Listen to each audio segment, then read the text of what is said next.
এই যে এত এত মোটিভেশনাল স্পিচ, এত এত সেশন, তারপরে হচ্ছে কাউন্সেলিং, তারপর আরও বিভিন্ন যে জিনিসপত্র দেখি।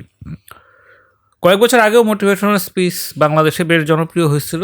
লাস্ট কয়েক বছরে মনে হচ্ছে যে এটার মার্কেট কিছুটা ডাউন। তো আলটিমেটলি বিষয়টা কী হইতেছে যে মানুষ অনেক হতাশ, মানুষের মধ্যে কোনো আশা নাই, কোনো স্বপ্ন নাই, মানুষ বিমর্ষ, মানুষ বিষণ্ণ। এই যে মানুষ ক্ষুব্ধ, এত এত নেগেটিভ ইমোশন, সেইটার বিপরীতে পজিটিভ ইমোশন আসলে কি? মানুষ একটু হাসতে চায়, মানুষ একটু আনন্দ চায়, মানুষ একটু সুখ চায়, মানুষ স্বস্তি চায়, কিন্তু আসলে কি পায়? কিন্তু পায় না তো। কেন পায় না? এটার কারণ হচ্ছে যে নেগেটিভ ইমোশনের আধিক্য। তো এরকম অনেক মানুষ আছে যারা আসলে নেগেটিভ ইমোশনের চাষাবাদ পছন্দ করে এবং সেই নেগেটিভ ইমোশন নিয়ে এক ধরনের দুঃখ বিলাস, যেটা বলে আর্টসেলের যে একটা দুঃখ বিলাস গান আছে, সেটা করে। কিন্তু সেইটাকেও তারা আবার অনেক অ্যানালিটিক্যালি এবং ক্রিটিক্যালি ডিফেন্ড করার চেষ্টা করে। তো হতেই পারে যে আসলে নেগেটিভ ইমোশনের যে চাষাবাদ, এটাও একটা খুব ফ্রুটফুল এবং প্রোডাক্টিভ ব্যাপার।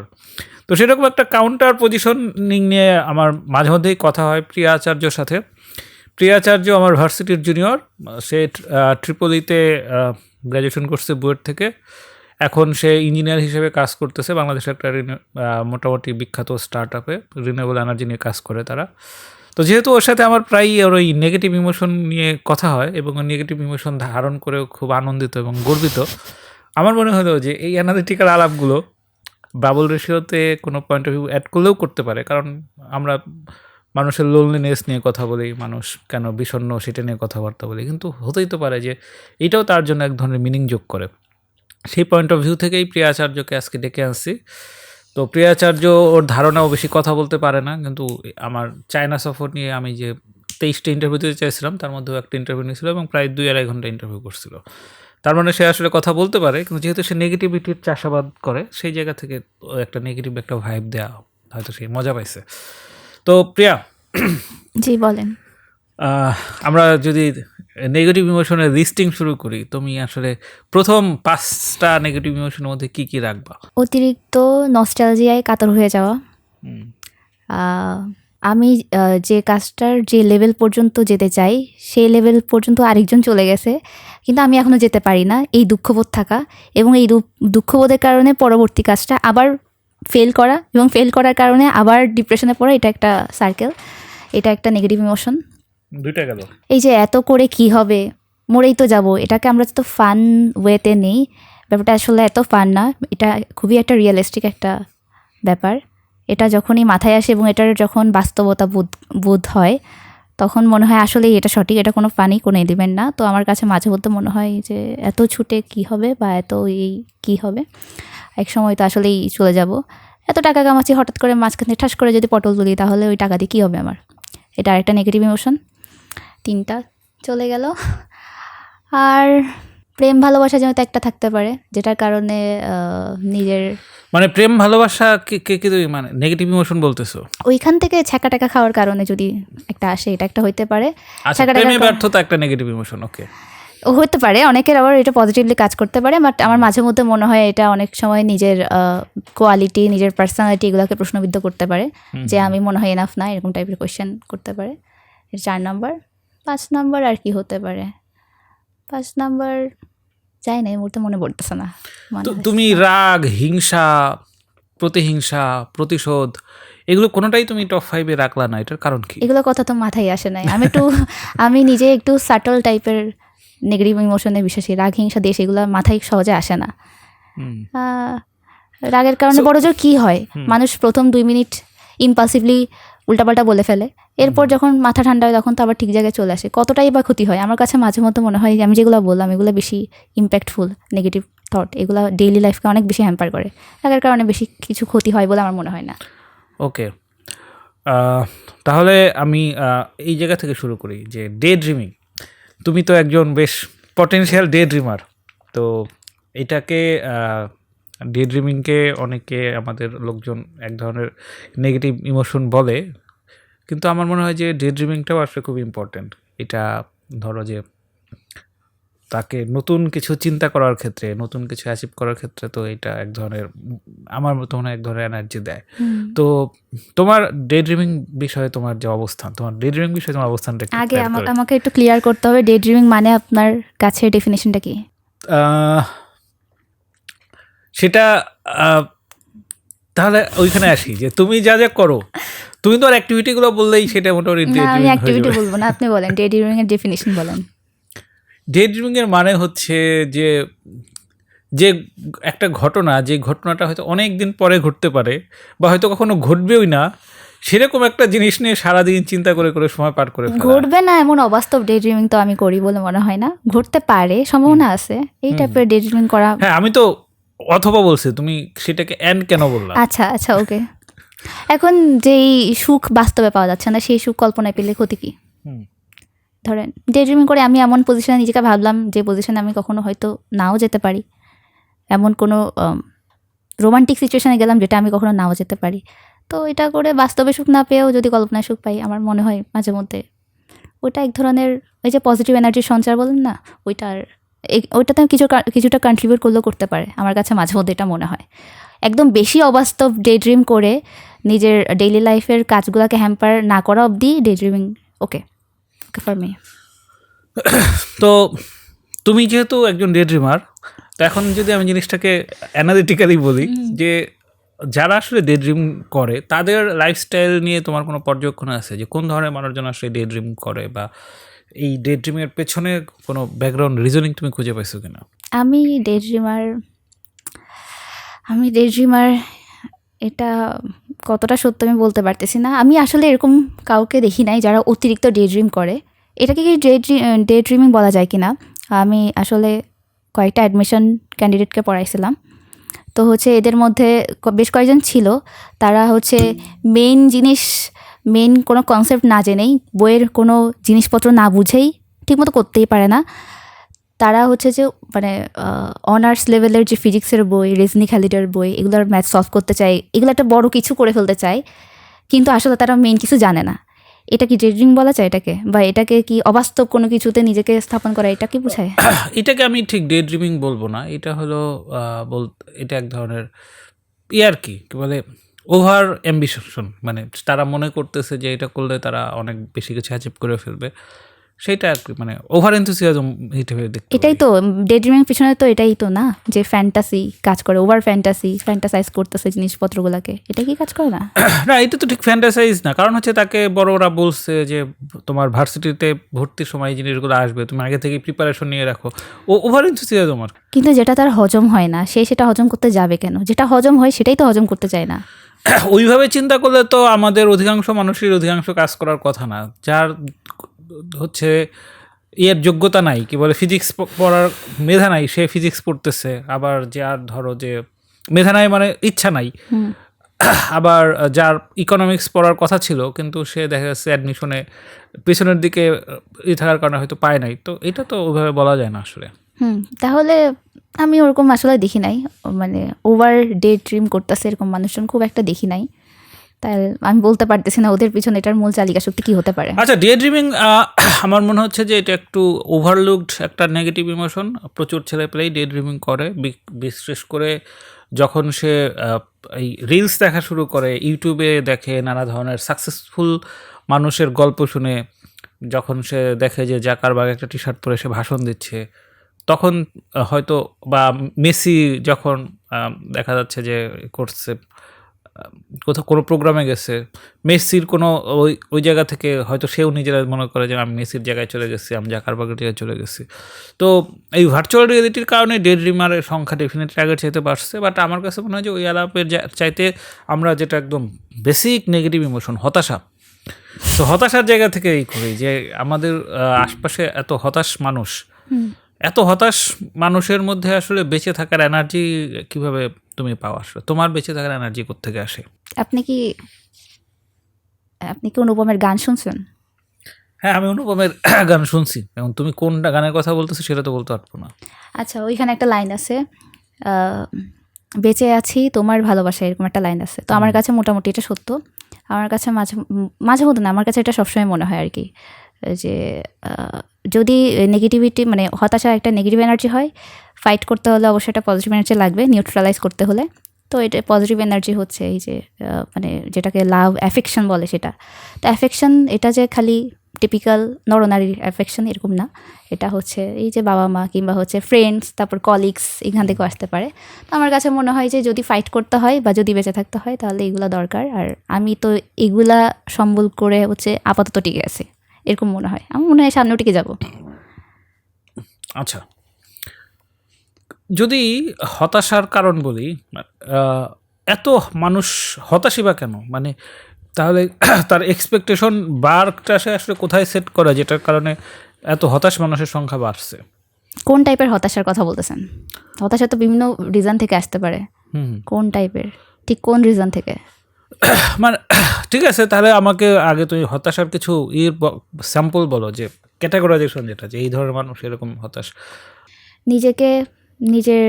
নিজেকে ইনকম্পিটেন্ট ভাবা, আপ টু দ্য মার্ক না ভাবা, আমার কাছে এটা আমার হতাশার মেইন রিজন মাঝে মধ্যেই মনে হয়। তো হচ্ছে এই আর কি, এটা কম্পিটেন্ট না ভাবা, এনাফ কম্পিটেন্ট না ভাবা। ওকে, এই যে এনাফ কম্পিটেন্ট না ভাবা, এই ভাবনাটা আসলে কি পরিচিত মানুষজন বা আশপাশের যে যে সার্কেলে সে বিচরণ করে সেখান থেকে আসে, নাকি তার আত্মসমালোচনার জায়গা থেকে আসে বলে তোমার মনে হয়? আমার কেসে আত্মসমালোচনা থেকে আসে, সেলফ ক্রিটিসিজম থেকে আসে। আমি নিজেকে অনেক ক্রিটিসাইজ করি, আর হচ্ছে আমার স্ট্যান্ডার্ড বার অনেক উপরে। তো মানে আমার মানে হচ্ছে কি, আমার কাছে যেমন ধরেন গান গাওয়া, এটা একটা যদি কোনো কোয়ালিটি হয়, এটা স্ট্যান্ডার্ড অনেক হাই লেভেলের, কাইন্ড অফ কৌশিকী চক্রবর্তী, অজয় চক্রবর্তী এই লেভেলে। আমি ওই লেভেলে পৌঁছাতে পারি নাই, মানে হচ্ছে আমি কিছুই পারি না এরকম আমার ফিল হয়। তো সেইখান থেকে কিছুটা আসে। স্ট্যান্ডার্ড লেভেল যদি অনেক হাই থাকে, যেহেতু আমরা নর্মাল মানুষ, আমাদের আসলে সব কিছু একসাথে করতে হয়, পড়াশোনা, গান বাজনা, এসব কিছু একসাথে করতে হয়। তো কোনো একটাতে এরকম মাস্টার লেভেলের হওয়া যায় না। তো মাস্টার লেভেলের হওয়া না গেলে হচ্ছে এটাকে একসেপ্ট করতে পারা উচিত, কিন্তু আমি কেন যেন একসেপ্ট করতে আমার দেরি হয়, যার কারণে আমার এই হতাশাটা কাজ করে। তাহলে যদি তোমার রেফারেন্সে আসি, যে কৌশিকী চক্রবর্তী, অজয় চক্রবর্তী, এরা তো মানে তাদের জীবনে এগুলো নিয়েই থাকছে সবসময়। তো তার সাথে তুলনা যাওয়াটা, এটা কি মানে তাহলে তোমার মানে স্যাম্পলিংয়েই একটা বড় ভুল থাকতেছে?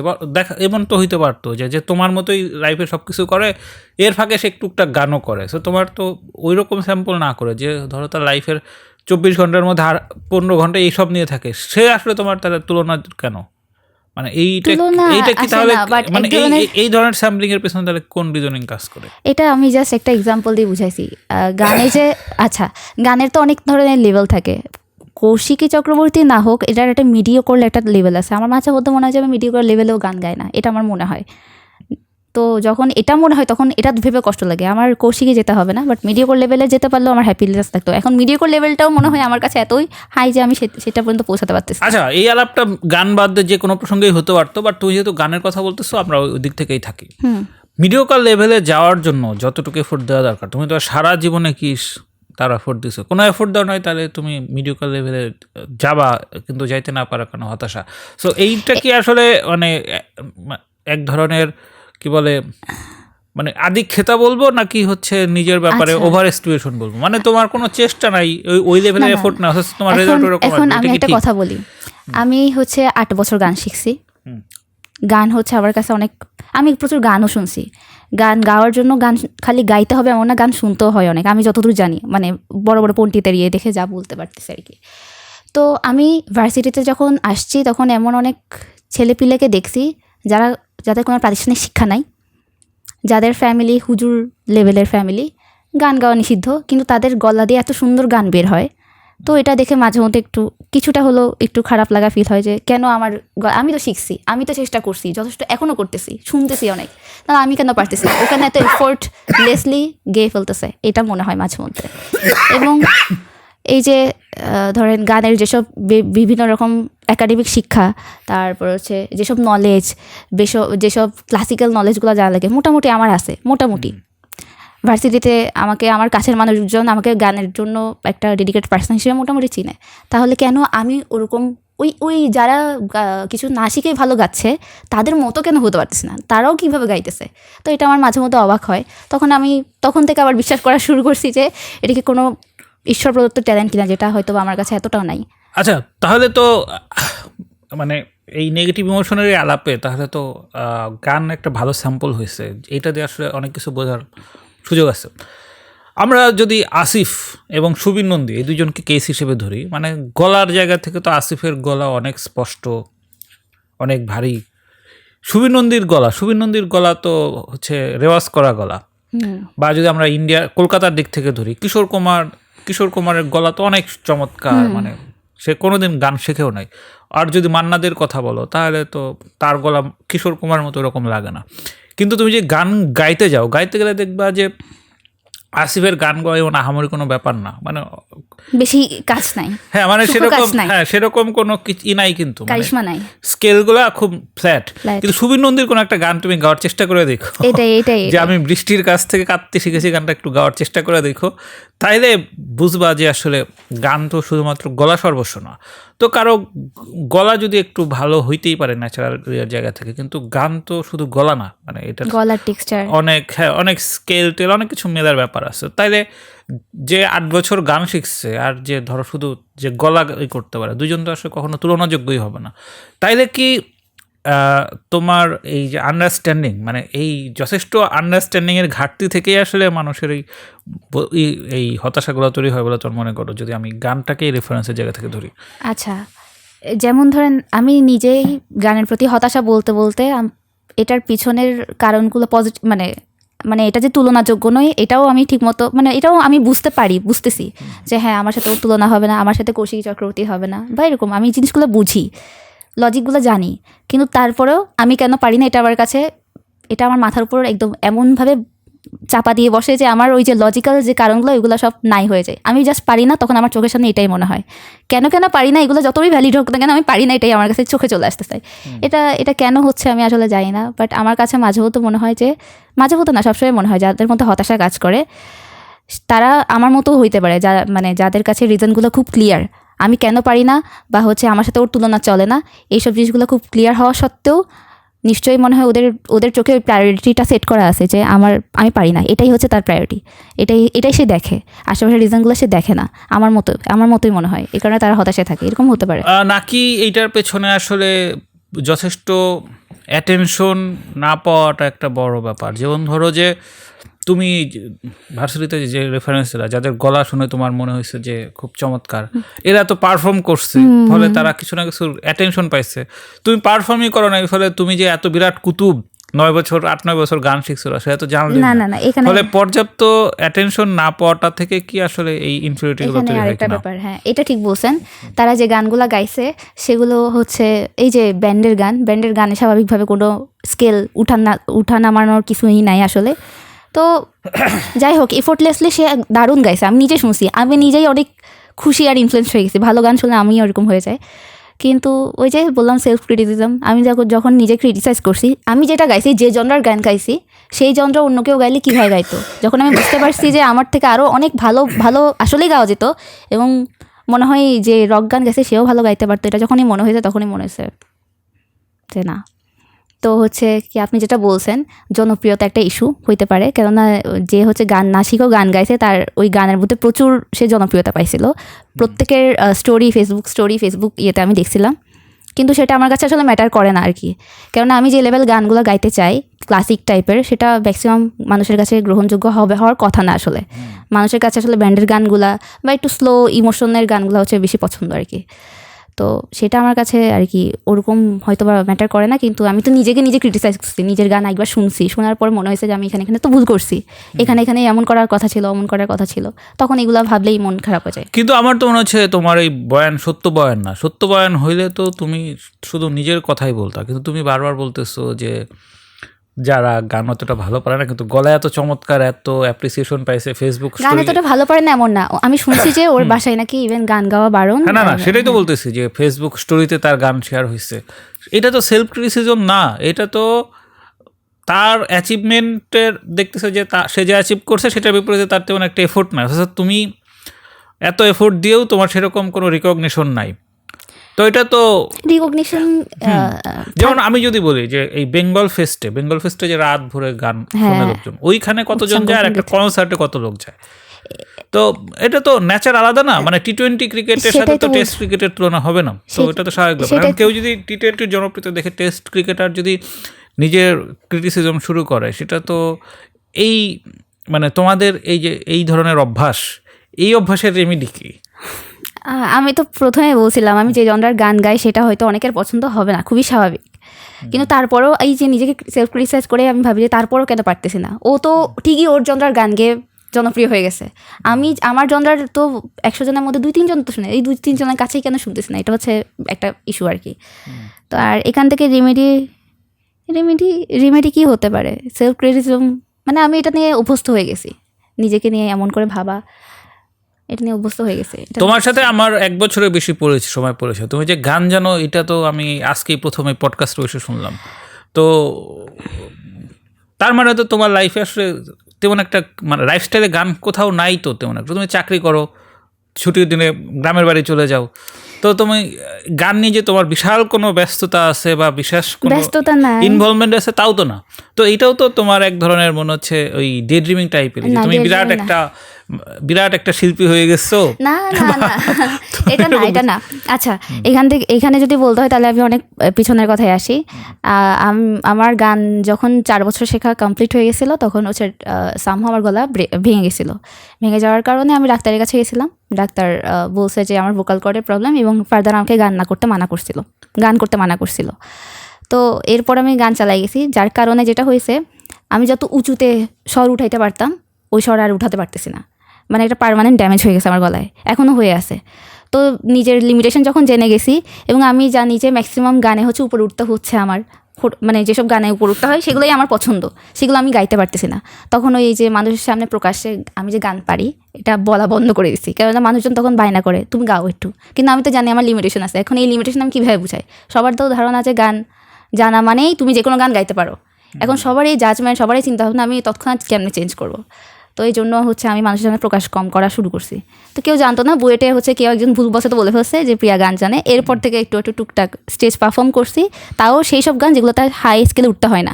আমি তো জানি আমার লিমিটেশন কোথায়। হ্যাঁ, এই লো স্কেল বা মিড স্কেলের গানও তো প্রচুর আছে, তো তুমি ওগুলো মাস্টারিং করলেই তো হয়। তোমার হাই স্কেলের গান কেন গাইতে হবে? আমার এখানে হচ্ছে কি, আমাকে গ্রুমিংয়ের একটা অভাব আছে। ঠিক আছে, আমি সেলফ ক্রিটিসাইজ করি, কিন্তু ওই যে আত্মোপলব্ধির একটা ব্যাপার আছে না, যে হচ্ছে যে আমি যখন ছোট বয়সে যখন আমার গলা ব্রেক করে, তখন আমার একটা গুরুজি বা মাস্টারজি লাগতো, যে আমাকে বলবে যে প্রিয়া তুমি হাই স্কেলের গান গেও না, তুমি লো স্কেলের গান গাও, তোমার গলা এটা স্যুট করবে। এটা আমি বুঝতে না পেরে বরঞ্চ হতাশ হয়ে গেছি যে আমি তো আর মনে হয় পারবো না। তো এই সময় যদি কি আমাকে ধরাই দিতে তো জিনিসটা, তাহলে মনে হয় বেটার হইতো। এখন আমার ছোট ভাই বোন যারা এরকম পজিশনে পড়তেছে তাদেরকে আমি ধরাই দিতে পারতেছি, কিন্তু ওই সময় তো আমার কেউ ছিল না। তো বুয়েটে আসার পরে হচ্ছে কি, এক বড় ভাই আমাকে বলছে যে হাই স্কেলে না গাইতে পারলেও লো স্কেলে তুই মাস্টার হও। এটা যখন বলছে তখন আমার অনেক বলতে পারেন আমার স্ট্রেংথ বাড়ছে। এরপর থেকে আমি বুয়েটের স্টেজে পারফর্ম করা শুরু করেছি। এর আগ পর্যন্ত আমি কোনো স্টেজে পারফর্ম করি নাই। হ্যাঁ, তো বুয়েট থেকে বের হয়েছে সেটাও তো প্রায় আর কিছুদিন পর 1 যুগ হয়ে যাবে। তো তাহলে এখনও তুমি যখন এই যে আমরা যখন এই হতাশার কনটেক্সটে কথা বলতেছিলাম, তুমি রেফারেন্স হিসেবে সেই গানটাই নিয়ে আসছো, তার মানে তো তুমি তোমার ওই যে বুয়েটের সিনিয়রের সেই গল্প থেকে বিশেষ কোনো শিক্ষা নেওয়া নাই? শিক্ষা নিয়েছি, কিন্তু আমার এই যে কিছুদিন আগে আমি বাসায় গেলাম না, বাসায় গিয়ে হচ্ছে আমি একটু প্র্যাকটিস করতেছিলাম, রেকর্ডার চালাইয়ে নিজের গান নিজে গিয়ে প্র্যাকটিস করতেছিলাম, দেখতেছিলাম আমার স্বরের কী অবস্থা। তখন আর কি দেখলাম যে ভালো হচ্ছে না আমার গলা, গানগুলো ভালো হচ্ছে না। আমি বুঝতেছি যে প্রতিদিনকার রেওয়াজের অভাবে এটা হচ্ছে, এটা বুঝা সত্ত্বেও আমার জাস্ট মনে হইলো যে কেন একটা স্ট্যান্ডার্ড লেভেলের তাও হচ্ছে না। এটা আমার মনেই হচ্ছে, আমি জানি না। তো মন খারাপ করে 1-2 ঘন্টা বসেছিলাম বিরক্ত হয়ে, তারপর আর কি এটাকে আবার অ্যাডাপ্ট করে নিয়েছি। এটাই। তোমার কি মনে হয় যে অধিকাংশ মানুষ যে মিডিওক্রিটি লেভেলে আটকা পড়ে যায়, মানে এক্সিলেন্সে যায় না, এইটার এই বড় কারণ কি হচ্ছে যে সে আসলে ভুল মানুষের সাথে কম্পেয়ার করে, অথবা নিজের ভুল স্কিলের পেছনে সময় এনার্জি খরচ করে? এটাও এই দুইটা আছে। প্লাস হচ্ছে কি গাইডেন্সের অভাবও, ওই যেটা আমি বলছিলাম, আমাকে যদি ওই সময় কেউ গাইড করতো হয়তো বা আমি তখন থেকে আরেকটা ট্রাই করতে পারতাম। গাইডেন্স পাইছি আমি বুয়েটে, যখন হচ্ছে আমি বিভিন্ন রকম আশেপাশের বিভিন্ন রকম স্ট্রাগলে জর্জরিত, ধরেন একাডেমিক নিয়ে এটা সেটা বিভিন্ন কাজে ব্যস্ত, তখন আমি এই গাইডেন্সটা পাইছি। তখন তো আর আমার পক্ষে এটা সম্ভব ছিল না যে মানে কন্টিনিউয়াস প্রসেসের মাধ্যমে এটাকে কন্টিনিউ করা আর কি, রেওয়াজ করা, এই করা ওই করা, এগুলো তো তখন আর পসিবল ছিল না। তো হচ্ছে আপনি যে দুইটা বলছেন সেই দুইটাও ঠিক আছে, এটার সাথে হচ্ছে গাইডেন্সের অভাব, এটা মনে হয়। গাইডেন্স যে লাগবে এইটা তো যে একজন ইন্টেলিজেন্ট মানুষ বুঝতে পারে, কারণ এইটা তো এমন না যে তুমি প্রথম ব্যক্তি। আমরা সবাই জানি যে যে কোনো নলেজ বা যে কোনো পারফর্মিং স্কিল এগুলো হচ্ছে গুরুমুখী বিদ্যা। মানে তুমি যদি ধরো রাইটার হইতে চাও, তোমার কোনো না কোনো একটা গুরুর সাথে সময় কাটাইতে হবে, কোনো না কোনো একটা সার্কেল থাকতে হবে যাদের সাথে তুমি রেগুলার উঠা বসা করতেছো, আদারওয়াইজ তোমার ওই স্পার্কটা তৈরি হবে না। একইভাবে তুমি যদি ভালো একজন ক্রিকেটার হইতে চাও, তোমার একজন ভালো কোচের সাথে সবসময় থাকতে হবে। সাকিব আল হাসানের কোচ, টেন্ডুলকারের কোচ আমরা জানি, এরা কিন্তু পুরো লাইফ লং সেটা মেনটেন করছে। তো তোমার যদি আসলেই গান নিয়ে এত ফ্যাসিনেশন, এত প্যাশন থাকতো, তুমি তো নিশ্চয়ই এই গুরু থেকে সরতা না। তো এই যে গাইডেন্সের অভাব, এটা তো আমার কাছে মনে হয় যে এটা তুমি এখন একটু উসিলা বা এক্সকিউজ হিসেবে দিচ্ছ। আসলে তোমার যে ওই ব্যাপারে অতটা প্যাশন নাই, এই ব্যাপারটা তুমি অ্যাডমিট করতে পারতেছো না। এই অ্যাডমিট করতে না পারার কারণে কখনো গাইডেন্সের অভাব, কখনো এইটা সেটা বলতেছো। মানে এই কথাগুলোকে তুমি তুমি আসলে এখানে যে কোনো মানুষের প্রতিনিধি, এবং আমরা যেহেতু নেগেটিভ ইমোশন নিয়ে কথা বলতেছি, এই জন্য রিয়েল লাইফ কেস দিয়ে দিয়ে আসলে নেগেটিভ ইমোশনের ভেতরে ঢোকার চেষ্টা করতেছি। এটা আশা করি যারা দেখতেছে তারা হয়তো বিষয়টা বুঝতেছে। হ্যাঁ, বলো। আচ্ছা, গাইডেন্সের অভাবের কথা যেটা বললেন যে এক্সকিউজ, এখন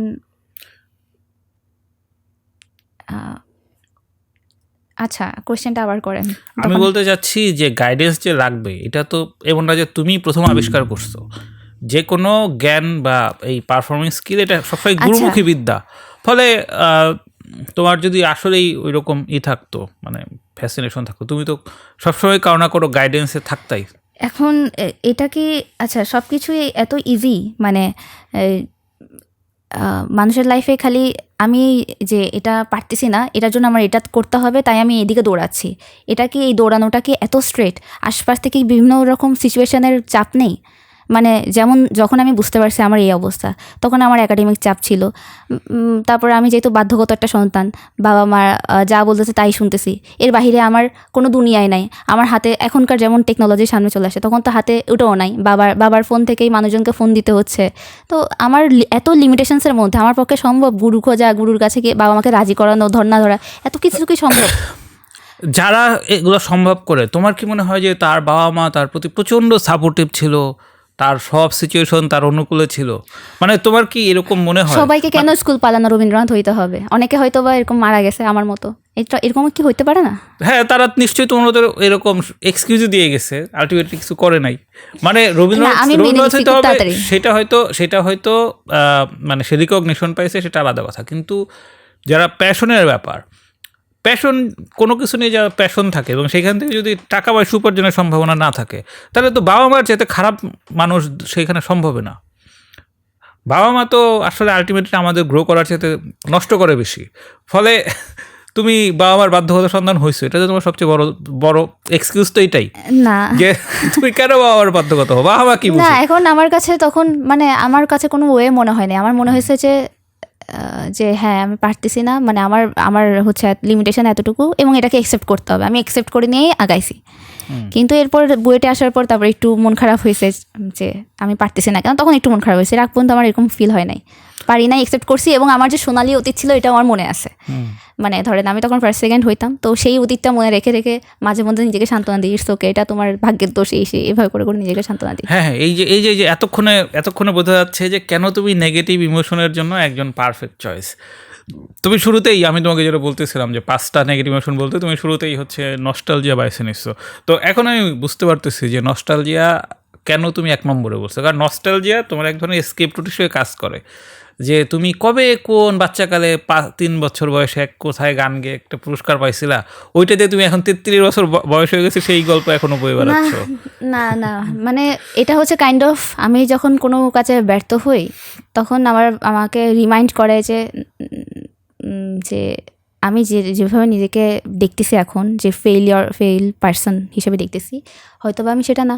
হয়তোবা আমি এখন কমপ্লিট করতে পারতেছি না ফুল এনার্জি দিয়ে। আগে যে ফুল এনার্জি দিয়ে কোনো রকম স্ট্রেস ছাড়া, যেহেতু ছোটো ছিলাম, কোনো স্ট্রেস নাই, বাবা মা খাওয়াই দিচ্ছে, খাচ্ছি, কোনো স্ট্রেস নাই, শুধুমাত্র একদিকে ফোকাস দিতে পারতেছিলাম। এখন তার একদিকে ফোকাস দিতে পারতেন না, ফোকাস শিফট হয়ে গেছে, 4-5 ভাগে ভাগ হয়ে গেছে।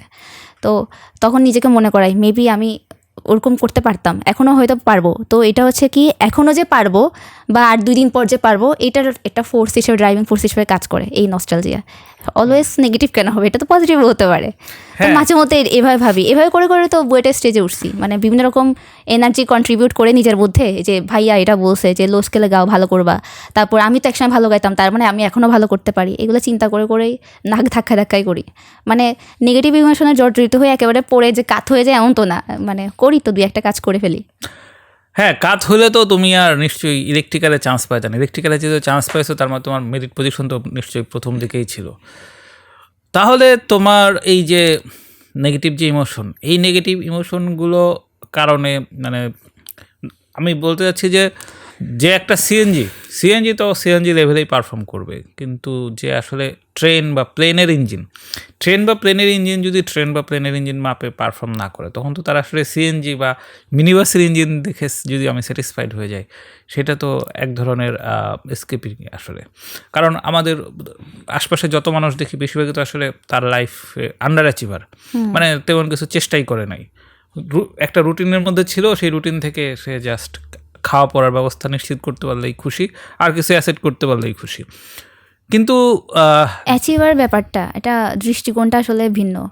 আপনার কাছে মনে হচ্ছে সে তো প্লেনের ইঞ্জিন, সে তার প্লেন চালাতে হবে। এখন যে প্লেনের ইঞ্জিন, তার ইচ্ছা করতেছে এখন ট্যাক্সি চালাতে, সে চালাক, সে সিএনজি চালাতে চাই, চালাক। সে যদি এটা চালায় অ্যাচিভমেন্ট মনে করে, তাহলে ক্ষতি কি?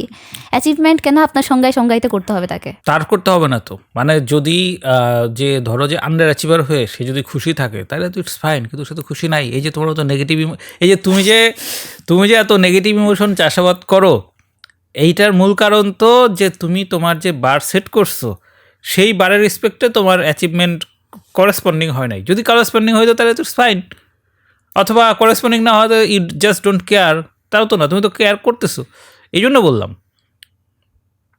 যদি না হয় তাহলে তো হয়তো তা তো হচ্ছে। আসলে এইটা আসলে যেটাকে আপনি নেগেটিভ ইমোশন বলতেছেন, এককালে কিন্তু এটা এরকম ছিল না।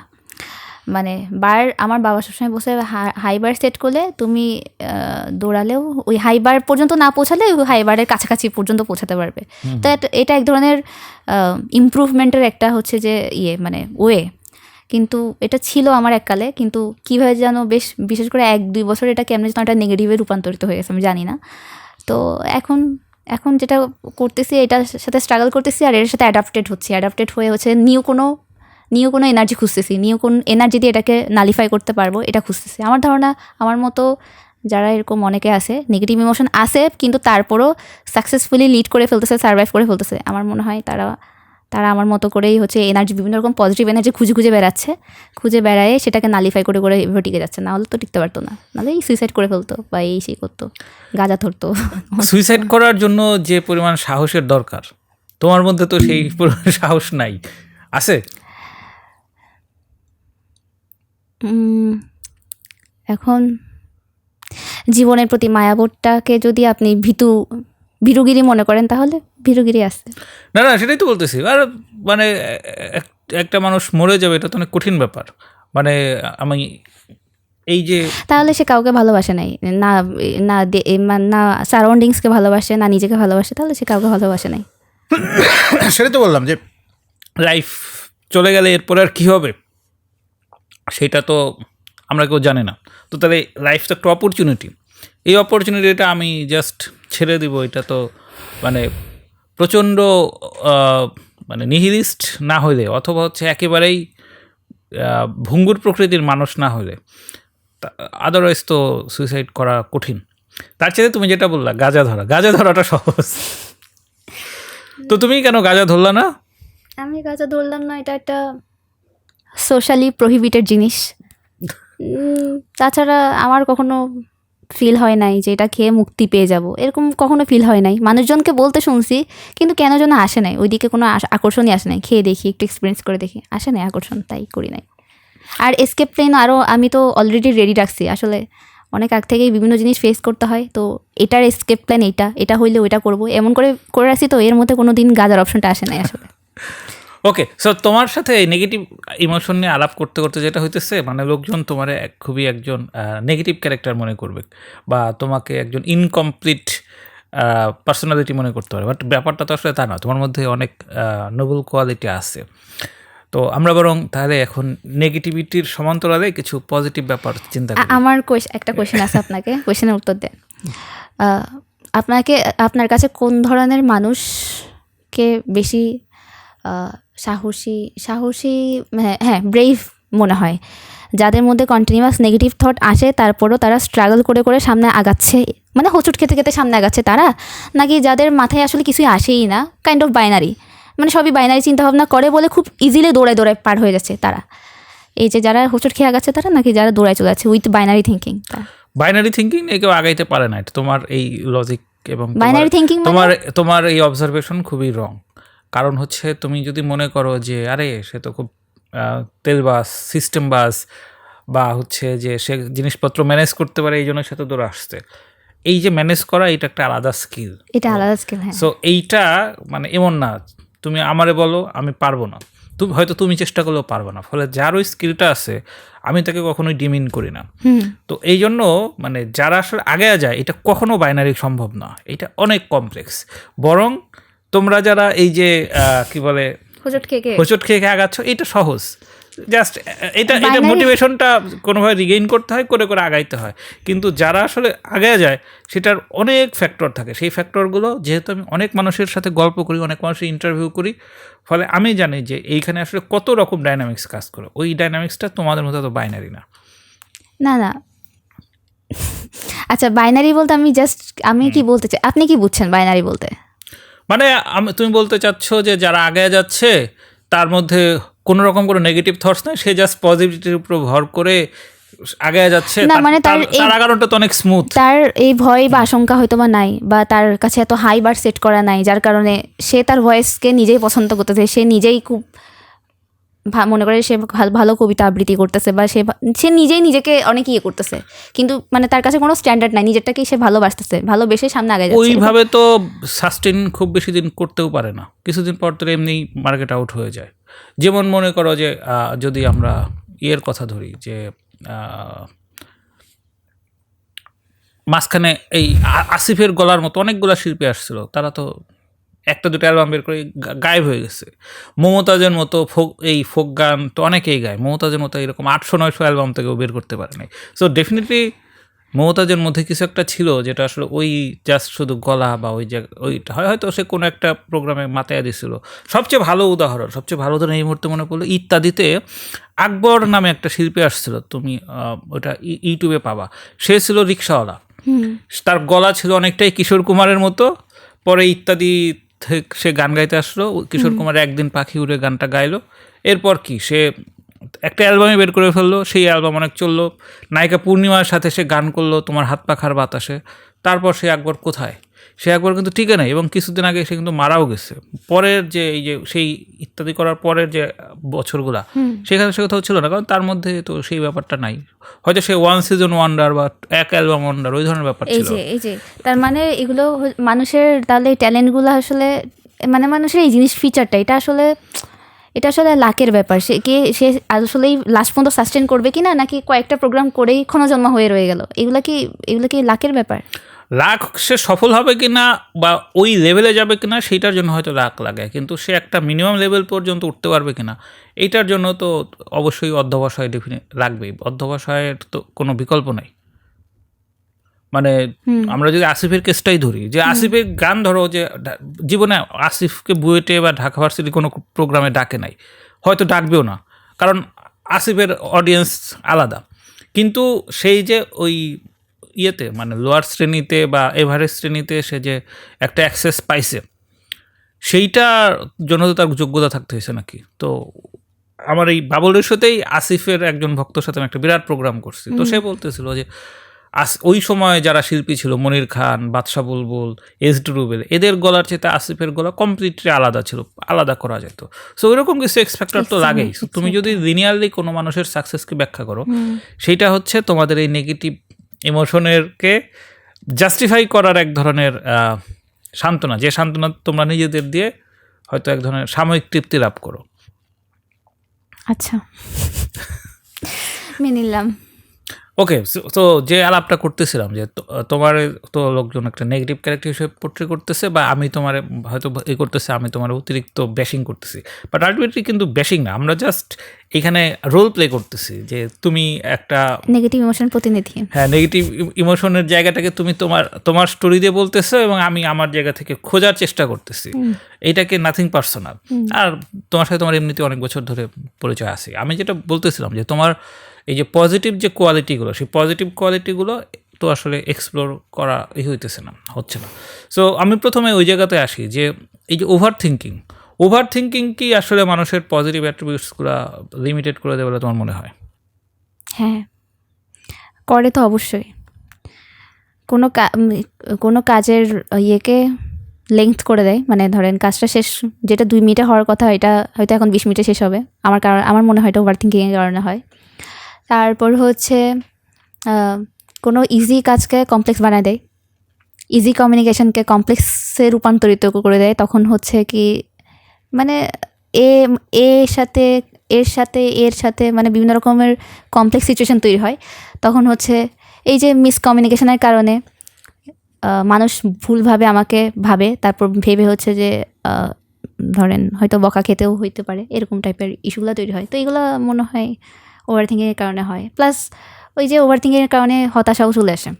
হতাশা আসে হচ্ছে ওভার থিঙ্কিংয়ের কারণে। তো হচ্ছে ওভার থিঙ্কিং এটার কোনো পজিটিভ কোনো ইম্প্যাক্টই নেই। অন্য যে কোনো জিনিসের একটুখানি খুঁজলে জোর করে পজিটিভ কিছু পাওয়া গেলেও ওভার থিঙ্কিংয়ের কোনো কিছু পাওয়া যায় না।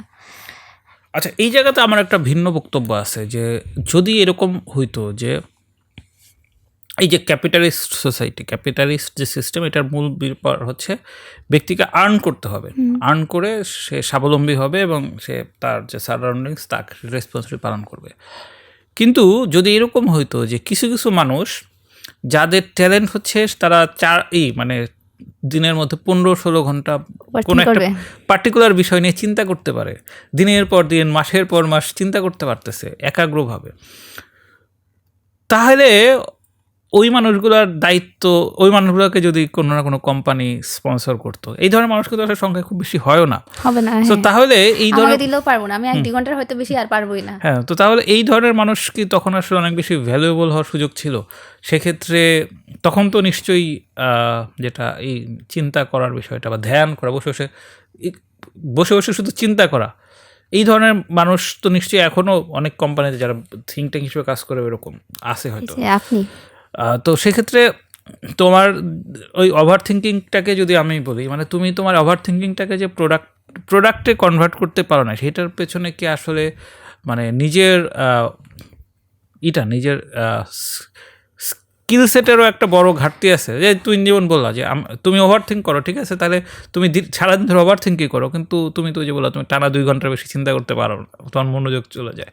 তো তাহলে আসলে এই যে যারা আসলে কোনো দিকেই খুব একটা করতে পারে না, মানে অ্যাডজাস্ট করতে পারে না, এই ধরনের মানুষের জন্য তাহলে আসলে এই কি মানে উপায়টা কি? এই কিছুদিন আগে একটা কথা কে যেন বললো যে এখন আর ওই যে Jack of all trade master of নান, এই কথাটা ভিত্তি উড়ে গেছে। এখন জ্যাক অফ অল ট্রেডই ঠিক আছে, মাস্টার হও কি না হয় সেটা পরের ব্যাপার, বাট সব কিছুর জ্যাক হইতেই হবে। তো যদি আমার মতো এরকম অনেকেই যদি এরকম থেকে থাকে, আমি বাদে, আমি ধরেন হতাশায় আসছি, কিন্তু অনেকে হয়তো বা হতাশায় নেই, তারা সব কিছুতে অল্প অল্প করে পারে। তো এটা তো একটা পজিটিভ গুণ, এখন তো এটার যুগ চলে আসছে, আমার মনে হয় এটা দিয়ে কাজে তুমি তো সেরকম অল্প অল্প করে পারো, সেইটার পার্সেন্টেজও খুব বেশি না, তাহলে তোমার গতি কি? আচ্ছা, আমি আচ্ছা পার্সেন্টেজ বেশি না বলতে কি বলতে চাচ্ছেন? মানে যে ধরো যে ওই যে জ্যাক অফ অল ট্রেডস, যেটা তুমি তো সেই জ্যাক অফ অল ট্রেডের জায়গাতেও মনে হয় ওরকম জ্যাক হইতে পারতেছো না এই তোমার এই ওভার থিঙ্কিংয়ের কারণে।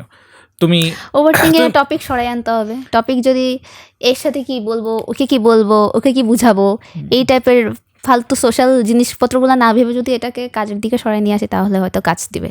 এটা হচ্ছে করতে হবে, এটা আমি বুঝতেছি করতে হবে। মানে সমস্যা হচ্ছে ব্যাপারটা হচ্ছে আমি সলিউশনগুলো বুঝি, আমার শুধু ইমপ্লিমেন্ট করতে হবে। কিন্তু এই ইমপ্লিমেন্ট করার সময়ই হচ্ছে যে আবার কীভাবে যেন আমি আশেপাশে সব হিজিবিজি লেগে যায়, তখন আর ইমপ্লিমেন্ট করতে পারি না। এটাই হচ্ছে আমার সমস্যা। ওকে, তো শুরুতে আমরা যে ইয়ের কথা বলতেছিলাম, মানে ডে ড্রিমিংয়ের কথা বলতেছিলাম, এই শব্দটাকে যদি এখন আমি সরাই আনি তাহলে হচ্ছে এক ধরনের ফ্যান্টাসি। তাহলে একজন নেগেটিভ থটস ইমোশনের চাষা বা হিসেবে, মানে ধারক বাহক হিসেবে আমি করতে চাই যে তোমার যদি একটা করা হয়, মানে ফ্যান্টাসির ওয়ার্ড করতে হয়, মানে ডিজাইন করতে বলা হয়, তোমার সেই ফ্যান্টাসি ইয়েতে আসলে মানে লাইফটা আসলে কীরকম, তোমার সেই ফ্যান্টাসি লাইফটার ব্যাপারে একটু আমাকে বলো। যে ওইখানে মানুষ কীভাবে একজন আগে ইন্টারাক্ট করে, মানুষ কীভাবে আর্ন করে, মানুষ কীভাবে ফ্যামিলি চালায়, ওইটা একটু আমাকে বলো। আচ্ছা ধরেন আচ্ছা এরকম যদি হয়ে থাকে, এই যেমন ধরেন আচ্ছা আমার কথা বাদ দিই, ধরেন কেউ একজন একটা তার ধরেন সায়েন্টিস্ট হওয়ার ইচ্ছা আছে, সে প্রতিদিন সকালবেলা নিয়ম করে হচ্ছে ল্যাবে যাচ্ছে বা পড়াশোনা করতেছে, গবেষণা করতেছে, করে এই যে সন্ধ্যার দিকে বাসায় ফিরতেছে। তার বাসায় হচ্ছে কি এই যে ফ্যামিলি ভালোই, খুবই আন্ডারস্ট্যান্ডিং ভালো একটা ফ্যামিলি আছে, মানুষজন আছে, তাদের সাথে গল্প করতেছে। প্লাস হচ্ছে তার কলিগ, মানে তার সবার সাথে সম্পর্ক ভালো, সব কিছু খুবই খুবই খুবই ভালো চলতেছে, তার হেলথ কোনো সমস্যা নাই। এরকম বিভিন্ন সব পজিটিভ জিনিসগুলো মিলায়ে তারপর হচ্ছে সে রাতের বেলা ঠিকঠাক টাইমে ঘুমাতে যাচ্ছে, কোনো স্ট্রেস নাই, একদম টানা একটা 8-9 ঘন্টার ঘুম দিচ্ছে। পরের দিন সকালে উঠে এখন কাজ করতেছে, মাঝে মধ্যে একটু ট্রাভেল দিচ্ছে, ট্যুর করতেছে, লিখালিখি করতেছে, তারপর হচ্ছে গান বাজনা করতেছে, মানে সব কিছুই সে একটু করে করতেছে। মেইন যেটা জায়গা সেটা হচ্ছে সে সায়েন্টিফিক রিসার্চ করছে, প্লাস তার ফ্যামিলি, একটা ভালো ফ্যামিলি আছে এইটা, আর বাদ বাকি অল্প অল্প গান বাজনা করা, ট্যুর দেওয়া, এগুলো সব অল্প অল্প করে কন্ট্রিবিউশন যদি রাখতে পারে তাহলে এটা হচ্ছে আমার কাছে একটা ফ্যান্টাসি দুনিয়া। এটাই এতটুকুই, এর বেশি বাইরে না। তুমি তোমার ফ্যান্টাসি যে বর্ণনা দিলা, এরকম মানুষ তো জগতে বহু আছে। তো এই যে জিনিস মানে রেগুলার হয়, অধিকাংশ সাকসেসফুল মানুষ তো এরকমই। তো তাহলে এরকমই কি? হ্যাঁ, মানে আমি তো তোমার এই ফ্যান্টাসি হচ্ছে এমন একটা জিনিস যেটা হচ্ছে যে বাস্তবে পাওয়া যায় না, বাস্তবে পাওয়া গেলেও সেটা খুবই রেয়ার ধরনের, কিন্তু এরকম মানুষ তো আসলে বহু আছে। তুমি যে করলা, তাহলে তোমার তো ফ্যান্টাসি আইডিয়াও তো ক্লিয়ার না। সাকসেসফুল যে প্রফেশনাল লাইফ, মানে আমরা যাদেরকে অলরাউন্ডার বলি, এরকম অলরাউন্ডার মানুষ তো প্রচুর আছে। সাকসেসফুল প্রফেশনাল লাইফের পাশাপাশি তাদের পার্সোনাল লাইফ সাকসেসফুল কিনা এটা।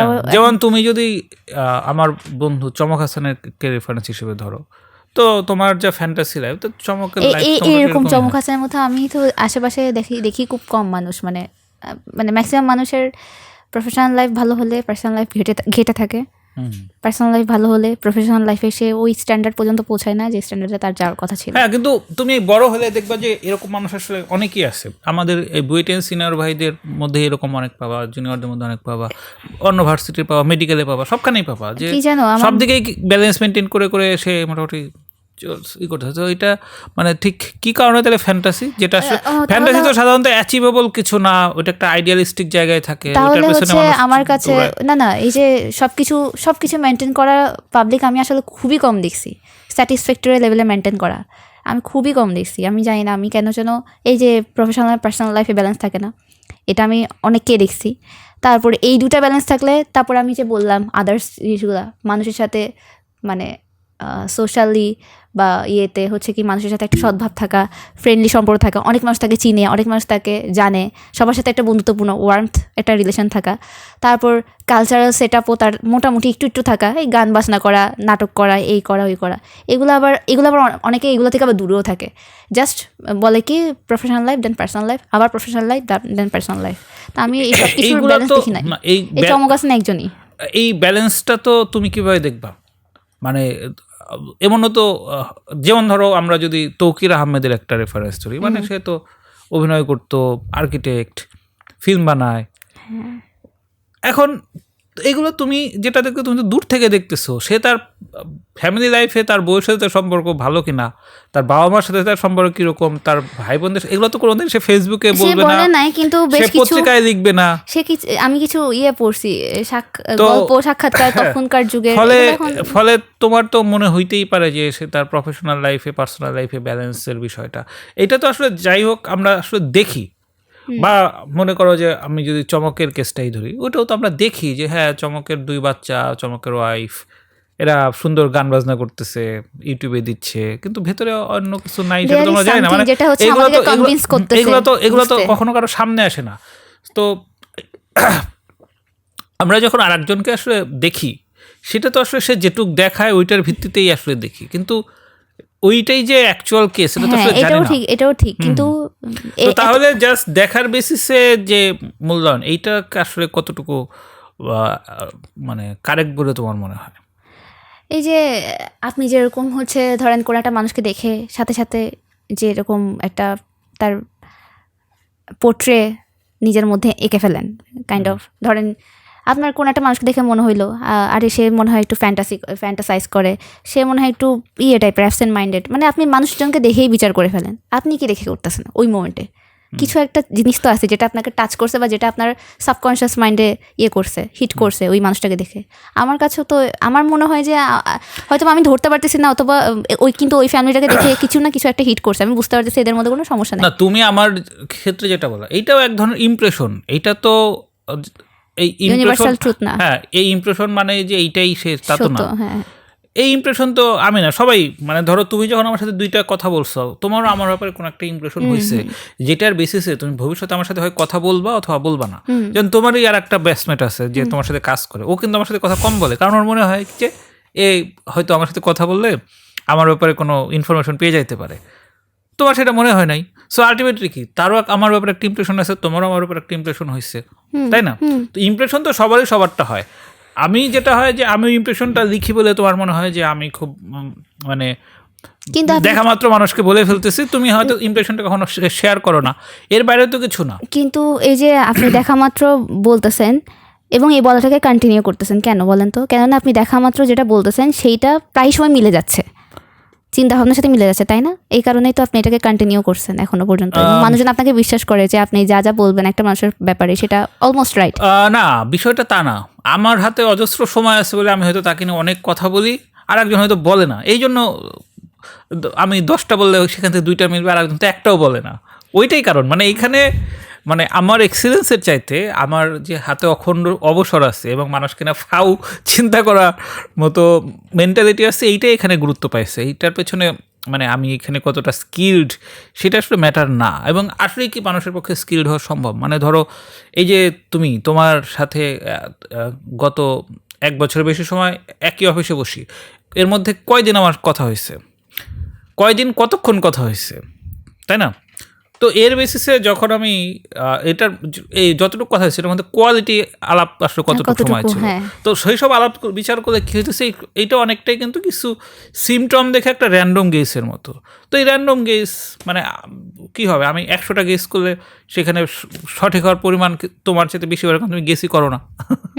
তো এইখানে তো কোনো এক্সপিরিয়েন্সের কিছু নাই। তো আমি যেটা বলতেছিলাম যে আমরা যখন একটা ফ্যান্টাসি বানাবো, আলটিমেটলি তোমার ব্যাপারে যখন আমি কোনো একটা ইমপ্রেশন বা ভার্ডিক্ট দিচ্ছি, সেইটাও কাইন্ড অফ আমার এক ধরনের ফ্যান্টাসি, যেটার পেছনে আমি কিছু রেশনালিটি আরোপ করছি, বাট সেগুলো ফ্যাক্ট নাও হইতে পারে। কিন্তু আমরা যখন একটা করবো ফ্যান্টাসি জগৎ বানাবো, সেই ফ্যান্টাসি জগতে তো আমি দেখতে চাবো জিনিসটা এরকম হয়, সেরকম হয়, এরকম হয়। তুমি যে ফ্যান্টাসি জগৎটা বানাইছো সেইটার সাথে তো আমি রিয়েলিটির খুব বেশি পার্থক্য দেখতেছি না। আপনি ধরে নেন যে হচ্ছে আমার কাছে তো রিয়েলিটি হচ্ছে কি কেউ ব্যালেন্স করতে পারে না। আমি অনেকের হয়তো বা স্টোরি শুনছি, এই স্টোরির উপর আরোপ করে আমি এরকম একটা ডিসিশনে পৌঁছাইছি যে মনে হয় মানুষ পারে না আসলে আলটিমেটলি ব্যালেন্স করতে। 2-1 জন হয়তো চমক ভাইয়ের মতো হইতে পারে।